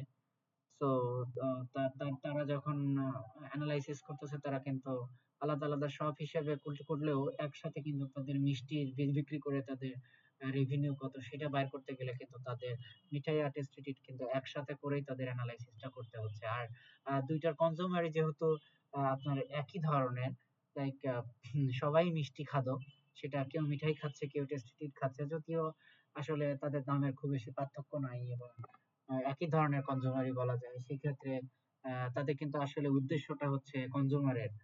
তো এই ক্ষেত্রে প্রিমিয়াম নন প্রিমিয়ামের কিন্তু তেমন কোনো পার্থক্য হচ্ছে না। তো সেই ক্ষেত্রে ওরা চাইলে মিঠাই আর যদি টেস্টি ডেটা ফেজটাকে যদি একসাথে করে অ্যানালাইসিস করতে চায়, সেক্ষেত্রে ট্রানজাকশনাল কিন্তু একসাথে করতে পারবে না, কারণ দুইটার অপারেশনাল সিস্টেম টোটালি আলাদা। কিন্তু কনজিউমার অ্যানালাইসিস যদি করতে চায়, সেক্ষেত্রে তারা যদি একসাথে ডেটাও রাখে ফ্ল্যাগিং করে যে কোনটা কার ডেটা, কিন্তু সেটা কনজিউমার ডেটা গুলো একসাথে আছে এবং সেখান থেকে তারা অ্যানালাইসিস করতে পারে। এই ধরনের কাজ কিন্তু করতে পারে। তো এটাই এখানে বলতেছি যে ডেটা 5টা আলাদা সিস্টেমে আছে, এক জায়গায় পাওয়া যাচ্ছে না, সেগুলোকে আমরা এক জায়গায় করে নিয়ে আসতে পারি। আবার আপনার হচ্ছে দেখা যাচ্ছে যে আমি বড় একটা ডেটা ওয়্যার হাউস বানাই ফেলছি, তো কিংবা আমি আমার ট্রানজাকশনাল একটা বড় ডেটাবেজ আছে যেখানে হচ্ছে কারো সেলস সিস্টেম শুধুমাত্র দরকার, কারো সেলস এর রেভিনিউ সিস্টেম পার্টটা শুধু দরকার, কারো শুধু কনজিউমারের পার্টটা বা প্রোডাক্টের পার্টটা দরকার। আহ, তো এখন এইখানে তো আপনি যদি সবাইকেই সব ডেটার অ্যাক্সেস দিয়ে দেন, এটাও তো একটা ভালো জিনিস না। তো এখানে এই যে সেটাই বলতেছি যে আমার সিঙ্গেল সোর্স অফ ট্রুথ নেই, যে এই এক জায়গা থেকে আপনি বিভিন্ন মানুষকে বিভিন্ন ধরনের ডেটা দিতে পারেন। এই ধরনের কাজ কিন্তু আমরা ট্রানজাকশনাল লিঙ্কে করি না বা করতে পারি না। তো এই যে আর একটা যে লাইভ ডেটাবেজে ভারী রিপোর্ট চালালে প্রোডাকশন স্লো হয়ে যায়, এই কথাটা কিছুক্ষণ আগেই বলছি। তো এটা কিন্তু ডেটা ওয়্যার হাউস না থাকার একটা বড় একটা প্রবলেম। তো এই প্রবলেম গুলো আমরা সলভ করার জন্য আমরা ডেটা ওয়্যার হাউস ইমপ্লিমেন্ট করতেছি। হ্যাঁ, হ্যাঁ, তো ডেটা ওয়্যার গোলস একটা জিনিস আছে, সেটা হচ্ছে যে ফাস্ট অ্যাক্সেসিবল। আমরা খুব দ্রুত কোয়েরি চালালে আমরা ডেটা পেয়ে যাই, ফাস্ট ড্যাশবোর্ড ক্রিয়েট করতে পারি, ইউজার ফ্রেন্ডলি স্ট্রাকচার। কারণ আমার একটা টেবিলে যদি দেখা যাচ্ছে যে নর্মালাইজেশন করার জন্য আমার ডেটা নর্মালাইজেশন নিয়ে একটু পড়াশোনা করবে, নর্মালাইজেশন জিনিসটা কি। তো নর্মালাইজেশন করার জন্য আমার হয় দেখা যাচ্ছে যে আমার টেবিলগুলো ভেঙে ভেঙে অনেকগুলো আলাদা আলাদা টেবিলে ভাগ করতে হচ্ছে। তো হঠাৎ করে আমি ওই ডেটাটা দেখে বা ওই রিপোর্ট সিস্টেম দেখে বা ওই যে নর্মালাইজ ডেটাবেস দেখে আমি বুঝতে পারবো না সহজেই যে আসলে এখানে কি হচ্ছে। কিন্তু সেটাকে যদি আমরা ডিনর্মালাইজ করে ফেলি, তখন ডেটা দেখে কিন্তু বোঝার মতো একটা ব্যাপার তৈরি হয়। আমি চাইলে এখন দেখাইতে পারতাম নর্মালাইজ ডিনর্মালাইজ জিনিসটা কি, কিন্তু এটা আপনাদের একটা কাজ থেকে গেল আর কি, যে আপনারা একটু সার্চ করে দেখবেন যে নর্মালাইজ ডিনর্মালাইজ জিনিসটা কি।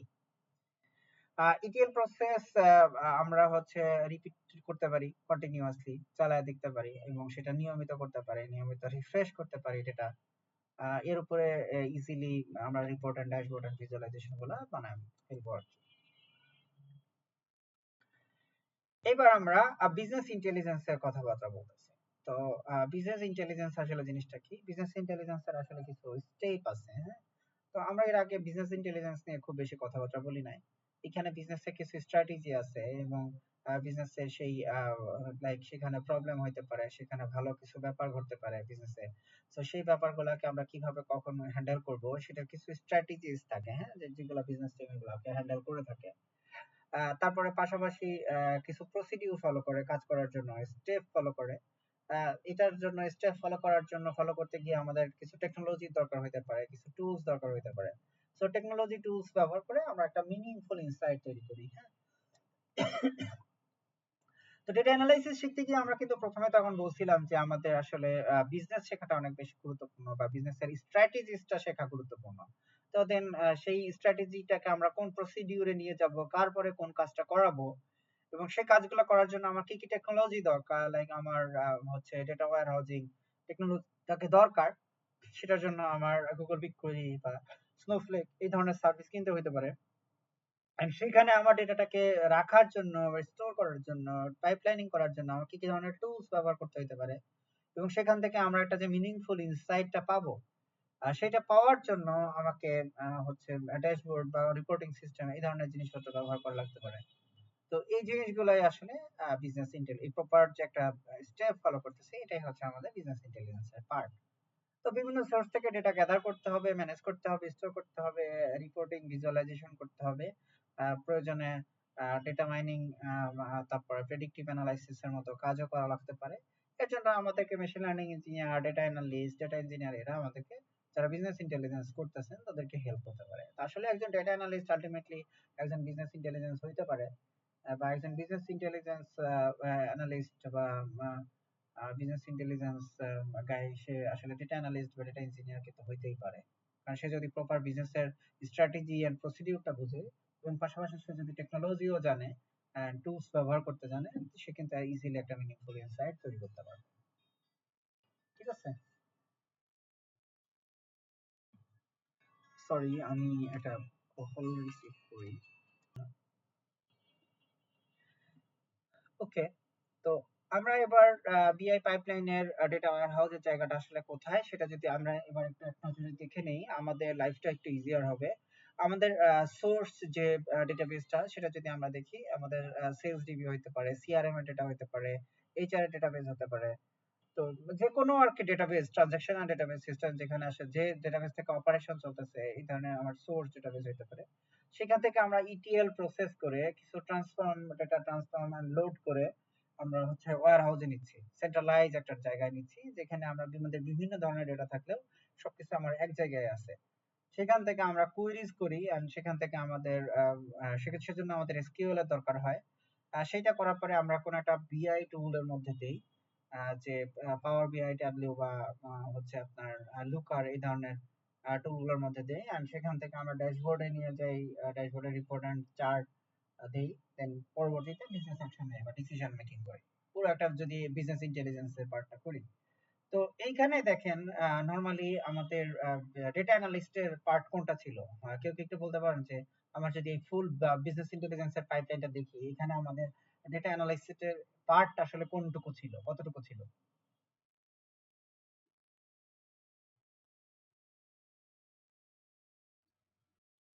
সেই ড্যাশবোর্ড, তারপর বিআই টুল, সেন্ট্রালাইজড অ্যান্ড ক্লিন, তারপর এই যে ডাটা লোড, তো ওটা তো আমাদেরই করতে হয়। ডেটা লোড করতে হয়, কিন্তু আমরা কিন্তু ওয়্যার হাউসে কখনো ডেটা লোড করি নাই। আমাদের হচ্ছে যদি এক্সটার্নাল ডেটা সোর্স থাকে বা ওয়্যার হাউস থেকে ডেটা লোড করছি, আমরা কিন্তু ওয়্যার হাউসে ডেটা লোড করি নাই। ও আচ্ছা, এইখান থেকে মানে তখন ডিফারেন্স চলে এসেছে। আমরা কিন্তু সোর্স ইউজ করছি, ইটিএল ব্যবহার করছি, আমরা কিন্তু বিআই টুল এগুলো সব ব্যবহার করছি, কিন্তু আচ্ছা কিভাবে আমাদের আচ্ছা, তখন, আমি তো সেন্ট্রাল ক্লিন করছি না ডাটা। আচ্ছা আমাদের তখন ভাই ক্লিনের তো অনেকগুলো লেয়ার আছে। আমাদের কিন্তু প্রথমত ওয়্যার হাউসে আপনি রাখলেন ডেটা, এই যে সোর্স, একদম সোর্স ডেটাবেস, ট্রানজাকশনাল ডেটাবেস যেটা, সেখান থেকে আইটিএল প্রসেস করে আপনি ওয়্যার হাউসে ডেটা রাখছেন। এই যে প্রসেসটুকু দেখতেছেন, এই প্রসেসটা পুরোটাই হচ্ছে আপনার কি বলে জানি, ডেটা ওয়্যার, সরি, ডেটা ইঞ্জিনিয়ারের কাজ। হ্যাঁ, আমার কথা কি বুঝতে পারতেছেন? হুম হুম। এটা হচ্ছে আমার এই সোর্স থেকে এই সেন্ট্রালাইজ ডেটাবেসে ক্লিন করে ডেটা নিয়ে যাওয়া পর্যন্ত, এটা কিন্তু আমার একটা ডেটা ইঞ্জিনিয়ারের কাজ। এখন যেটা ওয়্যার হাউসে নিয়ে গেছে, এখানে সব ডেটা আছে। এখন অ্যানালাইসিস, আপনাকে যে অ্যানালাইসিসের দায়িত্বটা দিছে, সেই অ্যানালাইসিসে কি আপনার সব ডেটা দরকার? নিঃসন্দেহে না, আপনার না। কোন একটা পোর্শনের ডেটা দরকার। তাহলে আপনাকে কি করতে হবে? ওয়্যার হাউস থেকে আবার সেম সোর্স, ওয়্যার হাউস হবে আপনার সোর্স, সেখান থেকে আপনার ডেটা ইটিএল প্রসেস করতে হবে, ডেটা লোড করতে হবে, চেঞ্জ করা লাগবে, ক্লিন করা লাগবে আপনার প্রয়োজন মতো। আমি কি বোঝাইতে পারছি? হুম হুম। আপনার প্রয়োজন মতো আবার ক্লিন করা লাগবে, ক্লিন করে সেই ডেটা আপনি লোড করবেন কই? আপনার বিআই টুলে। ওই যে পাওয়ার বিআই তে যখন ওই যে ইটিএল চালাইলাম, আমরা এক্সট্রাক্ট হ্যাঁ। করলাম, ট্রান্সফর্ম করলাম, লোড করলাম, আপনার বিআই টুলে ডেটাটা লোড করার পরে তারপরে আপনি রিপোর্ট এন্ড ভিজুয়ালাইজেশন করছেন। দেখেন একই কাজ, সোর্স থেকে ডেটা ইটিএল প্রসেসে নিয়ে যাওয়া, এক্সট্রাক্ট, ট্রান্সফর্ম এন্ড লোড, সেটা ওয়্যার হাউসে নিচ্ছি। এই কাজটা ডেটা ইঞ্জিনিয়ার করতেছে, সেম কাজটা আপনি আবার ডেটা ওয়্যার হাউসের উপর থেকে করতেছেন। অর্থাৎ এখানে কিন্তু ডেটা অ্যানালিস্টের কাজ কিন্তু একই কাজ, কিন্তু সে তার মতো করে ডিফারেন্ট ওয়েতে করতেছে। এখন এই ইটিএল প্রসেস এক ধরনের, আপনার ইটিএল প্রসেস আরেক ধরনের। বুঝতে পারছি না? হ্যাঁ হ্যাঁ। আর এই ফুল প্রসেসটা হচ্ছে বিআই পাইপলাইন। এইখানে আমার ডেটা ওয়্যার হাউসটা, এটা হলো আমার র একটা ডেটা সোর্স, যেখানে আমার কন্টিনিউয়াসলি ট্রানজাকশন হচ্ছে। সেখানে আমার একটা ডেটা ওয়্যার হাউসে ডেটা আসলো, কোনো একজন ডেটা ইঞ্জিনিয়ার এটাকে সুন্দর মতো ক্লিন করে এখানে রাখলো। সেইখান থেকে আপনি আবার, যারা ডেটা অ্যানালিস্ট, তারা আবার সেটারে বিআই টুলে নিয়ে ড্যাশবোর্ড বানায় দিল, এন্ড দেন তখন বিজনেস অ্যানালিস্ট সেটারে আবার ডিসিশন মেকিং এ নিয়ে গেল, বা বিজনেস অ্যানালিস্টই পুরো কাজটা করলো। বুঝাইতে পারছি? হুম। তো ফুল বিআই পাইপলাইনিং কিন্তু আমার এখানে ডেটা ইঞ্জিনিয়ারিং এর কিছু পোর্শনও চলে আসতেছে। আচ্ছা, ডেটা লেক জিনিসটা কি? ডেটা লেক জিনিসটা কি হচ্ছে আপনার, আপনি হয়তো কোনো একটা সিস্টেমে লগ ইন করছেন, এবং সেখানে আপনার ফেস রিকগনিশন করা লাগতেছে, অর্থাৎ আপনার ফেস নিচ্ছে। আপনি যখনই লগ ইন করতেছেন তখনই আপনার ফেস দিতে হচ্ছে। ফেস দেওয়ার সাথে সাথে আপনি হচ্ছে লগ ইন করতে পারতেছেন। তো এই যে এখানে, মোবাইলের যে ফেস লকের মতন। হ্যাঁ হইতে পারে। তো আপনার ওই ফেসটা কোথাও না কোথাও তো স্টোর করে রাখতে হয়েছে, রাইট? এখন ফেসের যে ইমেজটা, ছবিটা, সেটা কি আর কোনো এক্সেল শিটে, সরি, কোনো একটা ডেটাবেজে রাখা যায়? বা না আপনি যখন পোস্টগ্রেসকিউএল বা এমআইএসকিউএল যখন করতে গেছিলেন, তখন দেখছেন কোনো ডেটাবেজে কি ছবি রাখা যায়, জমা রাখা যায়? না। শুধুমাত্র ডেটা জমা রাখা যায়, তাই না? হ্যাঁ এখন হয়তো কোন ফোল্ডারে আছে এই ফোল্ডারটার হয়তো স্ট্রাকচার পাথ না আমি হয়তো সেভ করে রাখতে পারবো ডেটাবেজে, কিন্তু ছবিটা তো ডিরেক্টলি রাখতে পারবো না, পারবো? পারবো না। না না আবার মনে করেন যে আপনাকে একটা ডেটা সেট দিছে মার্কেট থেকে, খুবই আনক্লিন, লাইক এক্সেল এর বিভিন্ন ফাইল, সেখানে কালার করা, সামারাইজ করা বিভিন্ন রকম ফাইল আছে। তো সেই ফাইলগুলো কি আমি ডিরেক্টলি ডেটাবেজে স্টোর করতে পারবো? না, সেটা তো ওর ক্লিন করতে হবে। ক্লিন করতে হবে, স্ট্রাকচার করতে হবে, তাই না? হ্যাঁ তো ওইটা তো আর স্ট্রাকচার্ড না, তখন সেই ডেটাগুলো আমরা কই রাখবো? Like Google storage, sorry Google drive. সেখানে আপনি কি কি রাখেন? আপনি চাইলে সিএসভি ফাইল রাখেন, আপনি চাইলে ইমেজ রাখেন, আপনি চাইলে যা মন খুশি তাই রাখতে পারেন না? পারেন হুম, কিনা? পারি। তো এরকম একটা গুগল ড্রাইভ হচ্ছে one kind of data lake, বলতে পারেন আর কি, যে এটা কনসেপ্ট ডেটা লেকের, যে ডেটা লেকে সব ধরনের ডেটা রাখা যায়, র, আনস্ট্রাকচার্ড, সেমি স্ট্রাকচার্ড, আনক্লিন, যা মন খুশি আপনি সেটা রাখতে পারেন। এখন তাইলে ভাই আমার ডেটা লেক কেন দরকার? আমার GB GB lakh lakh GB data আছে, সেটা তো আর আমার গুগল ড্রাইভ দিয়ে হবে না, তাই না? বা না আপনার আপনার কম্পিউটারে তো আর আপনি সেভ করে রাখতে পারতেছেন না, সেটা না তো কোথাও না কোথাও রাখতে হবে ক্লাউডে। সেটার জন্য আমাদের ক্লাউডের ডেটা লেক কনসেপ্ট আসছে, যেখানে আপনি সবকিছু স্টোর করে রাখতে পারেন। স্টোর করে রাখার পরে সেখান থেকে আপনি ডেটা ক্লিন করবেন, ট্রান্সফর্ম করবেন, এক্সট্রাক্ট করে সেটা আপনি ওয়্যার হাউসে সেভ করলেন, হইতে পারে। বুঝতে পারছি? হ্যাঁ তো এখানে দেখেন আমরা যদি পার্থক্যটা দেখে থাকি, স্ট্রাকচার, ক্লিন, ট্রান্সফর্ম, ইটিএল দিয়ে আগে থেকেই করা, মানে ইটিএল প্রসেস করে অর্থাৎ ট্রান্সফর্ম করে আমার ওয়্যার হাউসে, কারণ স্ট্রাকচার না হলে তো, ক্লিন না হলে তো আর আপনি ওয়্যার হাউসে রাখবেন না এটা। না তো এবং এটার হচ্ছে নির্দিষ্ট আগে থেকে জানা যে আমি কি কি রিপোর্ট এই ওয়্যার হাউস থেকে করতে পারবো, এটা কিন্তু আমরা জানি, কারণ আমাদের তো ডেটা স্ট্রাকচার করা আছে, টেবিল স্ট্রাকচার করা আছে, আমি কি কি ধরনের ডেটা রাখতেছি এটা কিন্তু স্ট্রাকচার করা, তাই না? হুম আর স্ট্রাকচার জিনিসে অবশ্যই কোয়েরি স্পিড কি থাকে? বেশি থাকে,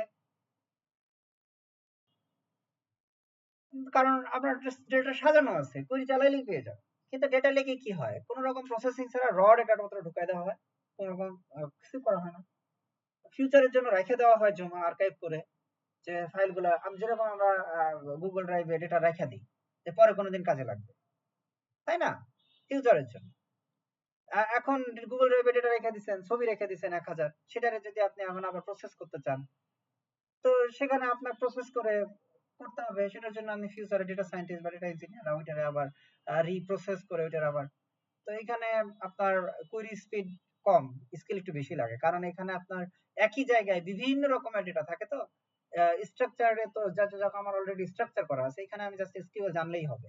কিন্তু যখন আমার স্ট্রাকচার করা নাই, আমার হয়তো সিএসভি ফাইল আছে, এক্সেল ফাইল আছে, ইমেজ টাইপের ফাইল আছে, ভিডিও টাইপের ফাইল আছে, অডিও আছে, এই এত রকম ফাইলের জিনিসপত্রগুলো আমার আলাদা আলাদা স্পেসিফিক করে নিয়ে সেখান থেকে সেই ডেটাটাকে প্রসেস করে নিতে আমার নিঃসন্দেহে একটু স্কিল বেশি লাগবে, right?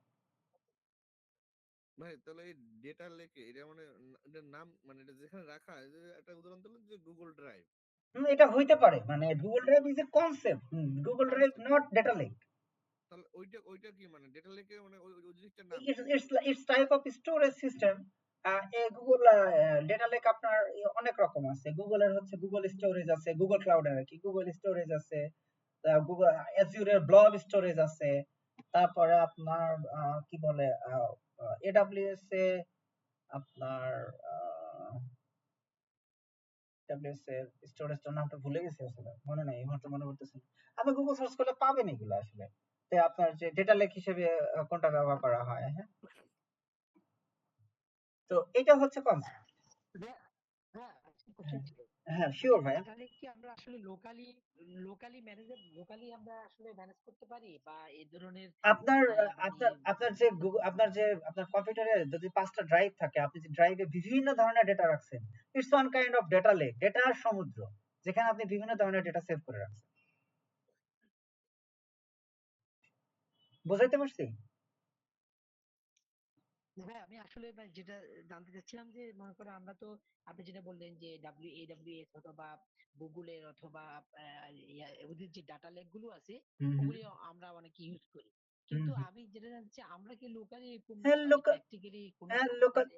লোকালি করলেন, লোকাল বলতে কি, আমি ওইটাই বললাম যে আপনার কোনো একটা ফোল্ডারে আপনি 100 জিবি ডেটা রেখে দিচ্ছেন, সেখানে আপনার কনজিউমারের ছবি আছে, ফিঙ্গারপ্রিন্ট আছে, ফেস রিকগনিশনের জন্য ফেসের ছবি রাখছেন, তারপরে আপনি কনজিউমারের সেলস এর ডেটা পত্র রেখে আসলে দিচ্ছেন।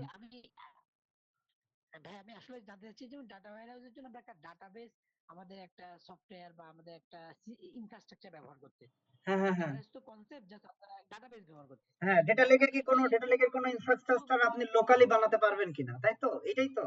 হ্যাঁ আমি জি জি জি হ্যাঁ জি হ্যাঁ এইটাই হ্যাঁ, এটা এইটাই। পারবেন ভাই। এটা ওপেন সোর্স অনেক টুল আছে যেটা দিয়ে আপনি ডেটা লেক থেকে আসলে ইজিলি ডেটা ওয়্যার হাউসে ডেটা কিভাবে নিবেন, রিপোর্টিং কিভাবে করবেন, কিভাবে প্রসেস করবেন, ডেটা কিভাবে এক্সট্রাক্ট করবেন, ট্রান্সফর্মিং করবেন, এই জিনিসপত্রগুলো লাইক এই যে এখানে ডেটা লেক থেকে ডেটা ওয়্যার হাউসে নিতে গেলে অনেক সময় কিন্তু এই যে বিগ ডেটা প্রসেসিং এর জন্য তখন ওই যে ডেটা ব্রিক্সটা ব্যবহার করা হচ্ছে।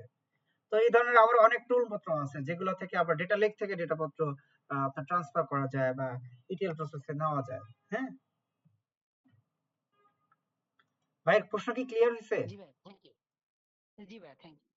আচ্ছা, কিভাবে কাজ করে আপনার ডেটা ওয়্যারহাউস, এটা কিছুক্ষণ আগেও বলছি, তারপরে আবার একটু বলে দেই। প্রথমে তো এক্সট্রাক্ট করি আমরা, যাতে সোর্স যে ডেটাবেস, ট্রানজাকশনাল ডেটাবেস থাকে সেখানে যাতে প্রেসারটা না পড়ে। তারপরে আমরা ট্রান্সফর্মিং করি। তো মূলত ক্লিনিং, জয়েনিং, স্ট্যান্ডার্ড করা ডেটার যে আমার হচ্ছে অ্যানালাইসিস লেভেলে নিয়ে যাওয়ার জন্য যে কাজগুলো, সে কাজগুলো প্রথমে কিন্তু আমাদের ট্রান্সফর্ম লেয়ারেই হয়ে যায়। কারণ একটা ক্লিন ডেটা সেট, পরিষ্কার একটা ডেটা সেটকে আমরা ওয়্যার হাউসে ঢুকে ফেলি, সেটার জন্য কোয়েরি তৈরি করি, তারপর সেখান থেকে বিভিন্ন বিআই টুলসে অ্যানালাইসিস করে ফেলি। It's a ETL pipeline, extract, transform and load. ঠিক আছে? তো এমন হইতে পারে ইটিএল পাইপলাইন কি ধরনের হইতে পারে, একটা ডেটার জীবন চক্রের কথা যদি আমরা একটু চিন্তা করি, যে তখন মনে করেন দুপুর 2টা বাজে, কাস্টমার মোবাইল কিনলো, সেখানে ওএলটিপি, অর্ডার টেবিল নতুন একটা রো যুক্ত হয়েছে। কাস্টমার মোবাইল কিনছে, কাস্টমার চলে গেছে। সারাদিন ধরে বিভিন্ন মানুষ মোবাইল কিনছে, আপনারটা মনে করেন মোবাইলের দোকান। তো সারাদিন ধরে মানুষ মোবাইল কিনছে, মোবাইল কেনার পরে হচ্ছে বা আপনার দ্বারা সিস্টেম থেকে কিনছে। তো মোবাইল কেনার পরে তো সারাদিন ধরে তো প্রচুর সেলস হয়েছে। তো এইখানে আপনি আসলে জাস্ট লাস্ট সেলসটাই আপনি রাখতে চান। আপনার সেল হয়েছে, আপনি অর্ডার করছে, অর্ডার করার পরে হচ্ছে কি বলে, সে আপডেট করছে কি করে নাই, করলে করছে। কিন্তু আপনি আসলে এত কিছু চান না, আপনি চান দিন শেষে আপনার টোটাল সেলস এর ডেটাটাকে আপনি আলাদা করে রাখেন। সেক্ষেত্রে কি আপনার স্ট্রিমিং প্রসেস দরকার আছে যে চেঞ্জ হইলেই সেটা থাকবে? এটা কি দরকার আছে? আপনার যা সারাদিনের সেল কত এটা আলাদা একটা টেবিলে জমা থাক, আপনার চেঞ্জ হইলেই যে দরকার, এটা দরকার নাই। তো এই ধরনের কি আমার স্ট্রিমিং প্রসেসের দরকার আছে? আমি যে সারাদিনের চেঞ্জটা রাতের বেলা ডেটাবেসে ঢুকাইতে ফেললাম। না ভাইয়া। আমি কি বুঝাইতে পারছি? তো রাত 2টার সময় ঢুকাই ফেললাম। তো রাত 2টার সময় তখন আমি কি করলাম, এক্সট্রাক্ট করলাম, পরিষ্কার করে আমি রাতের ক্রন চালায় রাখছি, কারণ ওই সময় অপারেশনাল হ্যাম্পারটা কম থাকে। তো ওই সময় আমি হচ্ছে বা শিডিউলার চালায় রাখছি, এয়ার ফ্লো টাইপের কিছু জিনিসপত্র আছে এটার জন্য। তো আমি চালায় রাখছি শিডিউল করে, বা এয়ারবাইট এই ধরনের কিছু টুলস আছে, জেনতাহ এই ধরনের কিছু ইটিএল প্রসেস টুল আছে। এটা আমি চালায় রাখছি, চালায় রাখার পরে আমার রাতের বেলা ডেটা আমার ওয়্যার হাউসে উঠে গেছে। পরের দিন সকালে সেলস ম্যানেজার তার ড্যাশবোর্ডে গিয়ে দেখতেছে যে তার হচ্ছে সবকিছু ইজ ডান, কোনো রকম কোনো চাপ নাই। এখন এটা যদি প্রোডাকশন ডেটাবেসে থাকতো, লাইক ওএলটিপি তে থাকতো, তো সেটা তো আপনার পরের দিন সকালে আপনার অপারেশন শুরু হয়েছে, সবাই তখন অর্ডার করা শুরু করছে, সাইট ভিজিট করতেছে। এই মুহূর্তে সেলস ম্যানেজার মনে করেন যদি ড্যাশবোর্ডটা ওএলটিপির উপরে বানানো থাকতো, আহ, এখন ওই সময় ড্যাশবোর্ডটা ভিউ করতেছে এবং কন্টিনিউয়াসলি সে বিভিন্ন ডেটা নামানো শুরু করছে। তো তখন কিন্তু আমার অপারেশনের হ্যাম্পার হবে। তো এই কারণে আমি প্রতিদিন সারাদিনের যে আমার যে ডেটা গুলো আসছে, সেলস গুলো আসছে, সেই ডেটা গুলোকে আমরা এটা ইটিএল জবের মাধ্যমে আমরা ওয়্যারহাউসে রাখতেছি রাতের বেলা। সকালবেলা যে কোনো স্টেক হোল্ডার, ক্লায়েন্ট হোক, যেই হোক, সেলস ম্যানেজার হোক, সে ইজিলি আমার কি করে ফেলতেছে, আমার পাওয়ার বিআই বা আমার ট্যাবলিউ বা যে ধরনের যে আমার যে টুলস গুলো আছে, বিজনেস ইন্টেলিজেন্স টুল, সেখানে কিন্তু আমরা এটা দেখে ফেলতেছে। তো কোনো রকম কিন্তু কোনো ঝামেলা নাই। তো এইটা হচ্ছে এখন আপনি ইটিএল জবটা হচ্ছে কি কোন ওয়েতে চালাবেন। এখন আমি ইটিএল ভার্সেস ইএলটি এই দুইটার আবার কিছু বর্ণনা করতেছি না, বাট ইটিএল কয় ভাবে আপনি চালাবেন সেটার যদি আমি দেখি, সেটা হচ্ছে আপনার প্রথমত যদি আমরা দেখি, সেটা হচ্ছে ফুল লোড, প্রতিবার সোর্স টেবিল পুনরায় লোড করা। অর্থাৎ আপনার একটা সেলস টেবিল আছে, প্রত্যেকবার আপনি ডেটা আর মানে আপনি যখন ওয়্যারহাউসে ডেটা নেবেন, নেওয়ার সময় পুরো ডেটা ফালাই দিয়ে নতুন করে আবার তুলবেন। এইটা এক ধরনের লোড হইতে পারে। কিন্তু এটা খুব বেশি ডেটা তুলতে গেলে বা কন্টিনিউয়াসলি আমার ডেটা তুলতে গেলে কিন্তু প্রতিদিন ডেটা ডিলিট করতেছি আর ডেটা তুলতেছি, এক্ষেত্রে কিন্তু আমার মানে যে প্রসেসিং কস্টটা কিন্তু ওয়্যার হাউসের প্রসেসিং কস্টটা কিন্তু অনেক বেড়ে যাবে। তো এই কাজটা আসলে ভালো কোনো প্রসেস না। ইনক্রিমেন্টাল লোড, ডেল্টা যে লোড যেটাকে বলে, শুধু নতুন ডেটাকে আমরা শুধুমাত্র ঢোকাই, হ্যাঁ, শুধুমাত্র নতুন ডেটাটাকে আমরা আমার ওয়্যার হাউসে নিচ্ছি, আমরা পুরোটা নিচ্ছি না। মনে করেন আপনাকে বললাম যে ভাই আমার এই ডেটাবেসে নতুন কিছু ডেটাপত্র আসছে, আপনি নতুন ডেটাপত্র গুলাকে ঢোকায় ফেলেন ডেটাবেসে। আপনি বললেন যে আরে ভাই এখন আমার অলরেডি একটা টেবিল আছে, আমি এই টেবিলে চেক করব আমার কোন ডেটা ঢুকছে কোন ডেটা ঢুকে নাই। এটা তো বিশাল হ্যাসেল। ধর টেবিলটা ডিলিট করে দেই, টেবিলটা ডিলিট করে দিয়ে নতুন করে টেবিলটা নামায় লোড করে ফেলি। এটা হইতেছে আপনার কি ধরনের প্রসেস? এটা হচ্ছে ফুল লোড প্রসেস, আইসামি প্রসেস। বুঝতে পারছি ভাই? যে আপনি কোন রকম পেইন নেবেন না, আর যে ডেটা আছে সোর্স ডেটা যেটা আছে সেটাই আপনি ডিরেক্টলি তুলে নেবেন। আপনার কোনো পেইন নেওয়ার ইচ্ছা করতেছে না যে ভাই আমি কোনো ধরনের পেইন নিব না। এটা এক ধরনের প্রসেস। আরেকটা হচ্ছে যে ভাই শুধুমাত্র এটা করতে গেলে কিন্তু আপনার পুরো ডেটা যদি 100 জিবি হয়, আপনার পুরো 100 জিবি ডেটা আবার নতুন করে নামাইতে হবে বা লোড করতে হবে। আর আপনার মনে করেন নতুন ইনসার্ট পড়ছে 10,000 রো, আপনি আপনার ওইখানে 1 কোটি রো এর মধ্যে 10,000 রো নতুন ইনসার্ট পড়ছে, আপনি নতুন 10,000 রো শুধু নামায় আপনি ইনসার্ট করে নিলেন। এটা হচ্ছে ডেল্টা লোড, পরিবর্তিত ডেটাটা শুধু তুলে ফেললাম। এটা কিভাবে চিনবো আমরা? লাস্ট আপডেটেড টাইম স্ট্যাম্প বা এই যে ক্রিয়েটেড অ্যাড, আপডেটেড অ্যাড, এই ধরনের ইমপ্লিমেন্টিং আইডি, এই ধরনের জিনিসপত্র দিয়ে আমরা এটা চিনতে পারি। এবার আমরা আসতেছি ব্যাচ লোডিং। ব্যাচ লোডিং জিনিসটা কি? ব্যাচ লোডিং হচ্ছে কি যে আমি জাস্ট চেঞ্জ হইলেই যে তুলবো ব্যাপারটা এমন না। চেঞ্জ হইলেই কিছুক্ষণ আগে দেখলাম যেগুলো চেঞ্জ হচ্ছে সেগুলো আমরা তুলতেছি। কিন্তু ব্যাচ লোডিং জিনিসটা কি? আমি মনে করেন হচ্ছে 6 তারিখের ডেটা বা সরি 12 তারিখের ডেটা 11 তারিখের পর্যন্ত ডেটা তুলে রাখছি গতকালকে পর্যন্ত। আজকে সারাদিন ধরে যা কাজ হয়েছে রাত 12টার পরে আমি 12 তারিখের ডেটা পুরো তুলে ফেলবো। কিংবা 1 ঘন্টা পর পর আমি লাইক 8টায় তুলবো, 9টায় তুলবো, 10টায় তুলবো, এভাবে আমি ব্যাচ আকারে তুলবো। এটাকে বলে হচ্ছে ব্যাচ ইটিএল বা ব্যাচ প্রসেসিং। হ্যাঁ, তারপরে আরেকটা অপশন আছে সেটা হচ্ছে real time streaming. Real time streaming ওই যে আমরা তখন একটা কনসেপ্ট দেখতেছিলাম যে যখনই কাস্টমার 5 এর জায়গায় 3 করলো, সাথে সাথে আমাদের এটা ওয়্যার হাউসে আবার একটা এন্ট্রি পড়ে গেল যে সে আসলে নতুন আরেকটা এন্ট্রি ফেলছে। এটা কিসের জন্য ব্যবহার করতেছে? এই যে ফ্রড ডিটেকশন। আর দেন এই এটার জন্য, এটা যেহেতু রিয়েল টাইম স্ট্রিমিং এর জন্য কাপকা বা স্পার্ক স্ট্রিমিং এর মতো টুলস ব্যবহার করা হয়। হ্যাঁ, আর এক্ষেত্রে সোর্স নিজেই চেঞ্জ হলেই ডেটাটা পাঠিয়ে দেওয়া যায় ওয়েবহুকের মাধ্যমে বা কোনো একটা ইভেন্ট কল করার মাধ্যমে। তো এইটা ছিল ভাই আমাদের আজকে জিনিসপত্র। ইটিএল ইএলটি নিয়ে এখানে আমার কিছু চেঞ্জ জিনিসপত্র দেওয়া আছে। তো এটা নিয়ে আপনার আমি হিউজ পরিমাণে ইয়াতে দেখি কি বলে জানি লিঙ্কডইনে অনেক রকম কনসেপ্ট দেখি, অনেক ফলের জুস, কেউ হচ্ছে গাছ থেকে ফল পাড়ছে সেটাকে আমরা এক্সট্রাক্ট বলতেছি, and সেটাকে গাড়িতে করে সরাসরি নিয়ে কোম্পানিতে কারখানায় নিয়ে গিয়ে সেখানে গিয়ে জুস বানানো হচ্ছে। তাহলে আমরা কি করলাম? এক্সট্রাক্ট করলাম, দেন হচ্ছে ডিরেক্টলি লোড করলাম, তারপর ট্রান্সফর্ম করলাম, অর্থাৎ ফলটাকে জুস করে চেঞ্জ করলাম। আর আমি আমি একটা হচ্ছে রিমোট একটা হচ্ছে জুস মেকার নিয়ে গেলাম হচ্ছে আমবাগানে নিয়ে গিয়ে আমি ডিরেক্টলি আম পাড়লাম, দেন সেটাকে সুন্দর মতো আম থেকে সেটাকে জুসে কনভার্ট করে বোতলজাত করে ফেললাম, and সেই বোতলগুলোকে ডিরেক্টলি আমরা সেলস ডিস্ট্রিবিউশনে বা আমাদের সেলস ডিস্ট্রিবিউশন হাউস গুলোতে বা কোম্পানিতে নিয়ে চলে গেলাম। সেখানে গিয়ে আমরা আমাদের ওয়্যার হাউসে লোড করে ফেললাম ইয়েগুলো, জুসের বোতলগুলো। তো এখানে কিন্তু কাজটা দুই ধরনের হচ্ছে, একটা আপনি জুস আগেই বানাচ্ছেন, জুস বানায় নিয়ে তারপরে বোতলজাত করে নিয়ে তারপরে আপনি আপনার কোম্পানিতে বা সেলস ডিস্ট্রিবিউশন পয়েন্ট গুলোতে নিয়ে যাচ্ছেন। আর একটা কাজ করতেছেন আপনি, যেটা হচ্ছে বাগান থেকে ডিরেক্টলি সংগ্রহ করতেছেন, সংগ্রহ করে আপনি সেটাকে কোম্পানিতে নিচ্ছেন, ধুচ্ছেন, তারপরে আপনি হচ্ছে সেটা দ্বারা কিছু একটা বানাচ্ছেন, বা আপনি প্রথমে ডেটা নিয়ে যাচ্ছেন, নিয়ে গিয়ে লোড করতেছেন, তারপরে আপনি আপনার প্রয়োজন মতো সেটা দিয়ে আমসত্ত্ব বানাচ্ছেন, আমের জুস বানাচ্ছেন, বা যেমন খুশি তাই বানাচ্ছেন। বুঝাতে পারছি? এইটা হচ্ছে দুই ধরনের, আপনার এক্সট্রাক্ট ট্রান্সফর্ম লোড, এটা হচ্ছে আপনার একটা ইজিয়ার এক্সাম্পল বলতে পারেন। তো এই হচ্ছে আমার অল ওভার। তো থ্যাংক ইউ সো মাচ সবাইকে আজকে জয়েন করার জন্য। তো আপনাদের কারো কোনো কোশ্চেন থাকলে আমাকে করতে পারেন, আমরা 5 মিনিট কোশ্চেন সেশন নিয়ে আজকের মতো শেষ করবো। হ্যাঁ। হ্যাঁ, আমার একটা কোশ্চেন ছিল এই যেমন ইটিএল অথবা ইএলটিএল, হ্যাঁ, হ্যাঁ, এটা তো প্রসেস গুলো অলমোস্ট সেম, কিন্তু আসলে এটার ইফেক্টিভ মানে কোন ধরনের সিচুয়েশনে আসলে মানে এই ধরনের জিনিসগুলোকে আসলে ডিফারেন্স ভাবে ইউজ করা হয়, নাহলে তো সবগুলো কাজই তো আসলে সেম লাগতেছে।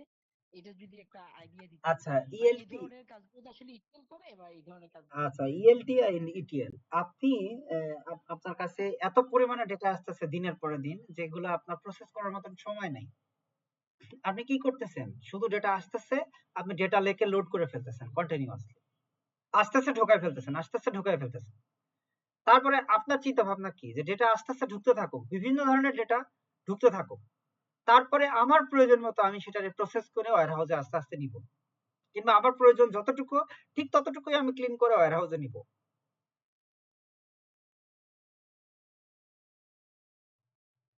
এটা হইতে পারে এক ধরনের, যে আপনি প্রথমে সোর্স থেকে ডেটা এক্সট্রাক্ট করলেন, আপনি লোড করলেন, তারপরে আপনি সেইটারে পরবর্তীতে হচ্ছে কি বলে ট্রান্সফর্ম করলেন, তাহলে আপনি ইএলটি করলেন, অর্থাৎ এক্সট্রাক্ট করলেন, লোড করে ফেললেন, তারপরে আপনি ট্রান্সফর্ম করতেছেন। আবার এমনও হইতে পারে আপনার স্ট্রাকচার ডেটাই হইতে পারে, যেটাতে প্রচুর ডেটা আছে, যেখানে আপনার অনেক আনইউজ ডেটা আছে, যেগুলো আপনার আসলে লাগবে না। লাইক অনেক লগ থাকে আমাদের ট্রানজাকশনাল ডেটাবেজে, যে লগ ডেটা আমার সবসময় লাগে না, কিন্তু আপনার মনে হয়েছে যে কিছু লগ আমার লাগতে পারে, যেটার জন্য আপনি পুরো ডেটা সেটটা তুলে ফেলছেন ওয়্যার হাউসে, সেটা স্ট্রাকচার ডেটাই হোক। তাহলে আপনি কি করছেন, এক্সট্রাক্ট করছেন, ডিরেক্টলি লোড করছেন। এক্সট্রাক্ট কোথা থেকে করছেন, সোর্স ডেটাবেস থেকে এক্সট্রাক্ট করছেন, এক্সট্রাক্ট করলেন, আপনি ওয়্যার হাউসে ডিরেক্টলি লোড করে ফেলেন। তারপরে আপনি দেখলেন আপনার প্রয়োজন কতটুকু, আপনার প্রয়োজনীয় ডেটাটুকু যেটুকু রাখলেন, সেটুকুকে ক্লিন করে তারপরে আপনি আপনার ডেটাবেসটাকে হচ্ছে ওয়্যার হাউসে আপনি সেটাকে ট্রান্সফর্ম করলেন, ক্লিন করলেন, এবং সেটাকে আপনি তখন ব্যবহারযোগ্য করলেন। তাহলে আপনি প্রথমে কি করলেন, আপনার একটা সোর্স ডেটাবেস বা ট্রানজাকশনাল ডেটাবেস থেকে এক্সট্রাক্ট করলেন, আপনি ওয়্যার হাউসে ডিরেক্টলি লোড করলেন, তারপরে আপনি সেটাকে আপনার প্রয়োজন মতো পরবর্তীতে ট্রান্সফর্ম বা ক্লিনিং করলেন। তো এটাকে কি হইলো, এক্সট্রাক্ট, লোড, দেন ট্রান্সফর্ম। ট্রান্সফর্মের মধ্যে অনেক প্রসেস থাকে, লাইক সেখানে ডেটা ক্লিনিং থাকতে পারে, ডেটা এগ্রিগেশন থাকতে পারে, সামারাইজেশন থাকতে পারে, অনেক কিছুই হতে পারে। আর আপনি কি করতেছেন, আপনি কোনো একটা ডেটা পাওয়ার সাথে সাথে বললেন যে আগে ক্লিন হও ডেটা, আমার এত ডেটা দরকার নাই, আমার ঠিক যতটুকু প্রয়োজন ঠিক ততটুকু ডেটা তুমি আগে ক্লিন করো, পরিষ্কার করে সেটাকে আপনার এগ্রিগেশন সামারাইজেশন, যদি ডেটা কোনো ডেটা আমার দরকার হয়, সবকিছু প্রসেস বানায় তারপরে আপনি ডেটাটাকে লোড করলেন। তার মানে কি, আপনি প্রথমে বাগানে গেলেন, আম সংগ্রহ করলেন, তারপরে কি করলেন, জুস বানাইলেন, আমটারে ভাঙা জুস বানাইয়া, তারপরে আপনি ডিরেক্টলি সেলস ডিস্ট্রিবিউশন পয়েন্টে নিয়ে গেলেন, যেখানে আপনার সেটা বিক্রির জন্য উপযোগী। অর্থাৎ আপনি ডেটা এক্সট্রাক্ট করলেন, ট্রান্সফর্ম করলেন, দেন লোড করলেন, সেটা বিজনেস ইন্টেলিজেন্সের জন্য, অ্যানালাইসিসের জন্য উপযোগী। আর আপনি ডেটা প্রথমে হাতে পাইছেন, আম পারছেন, পারার পরে গাড়িতে করে সরাসরি আপনি নিয়ে যায় আপনার ওয়্যার হাউসে বা আপনার যে কোম্পানির ওয়্যার হাউসে নিয়ে লোড করছেন, যে আম আগে ভর্তি করি, ভর্তি করার পরে আপনি আস্তে আস্তে সেটা দিয়ে কখনো জুস বানাচ্ছেন, কখনো আমসত্ত্ব বানাচ্ছেন, আই থিঙ্ক ক্যান্ডি বানাচ্ছেন। আই থিঙ্ক ক্লিয়ার আপনার কাছে। হ্যাঁ, বুঝছি। Thank you. ওয়েলকাম ভাই। আর কারো কোনো কোশ্চেন আছে?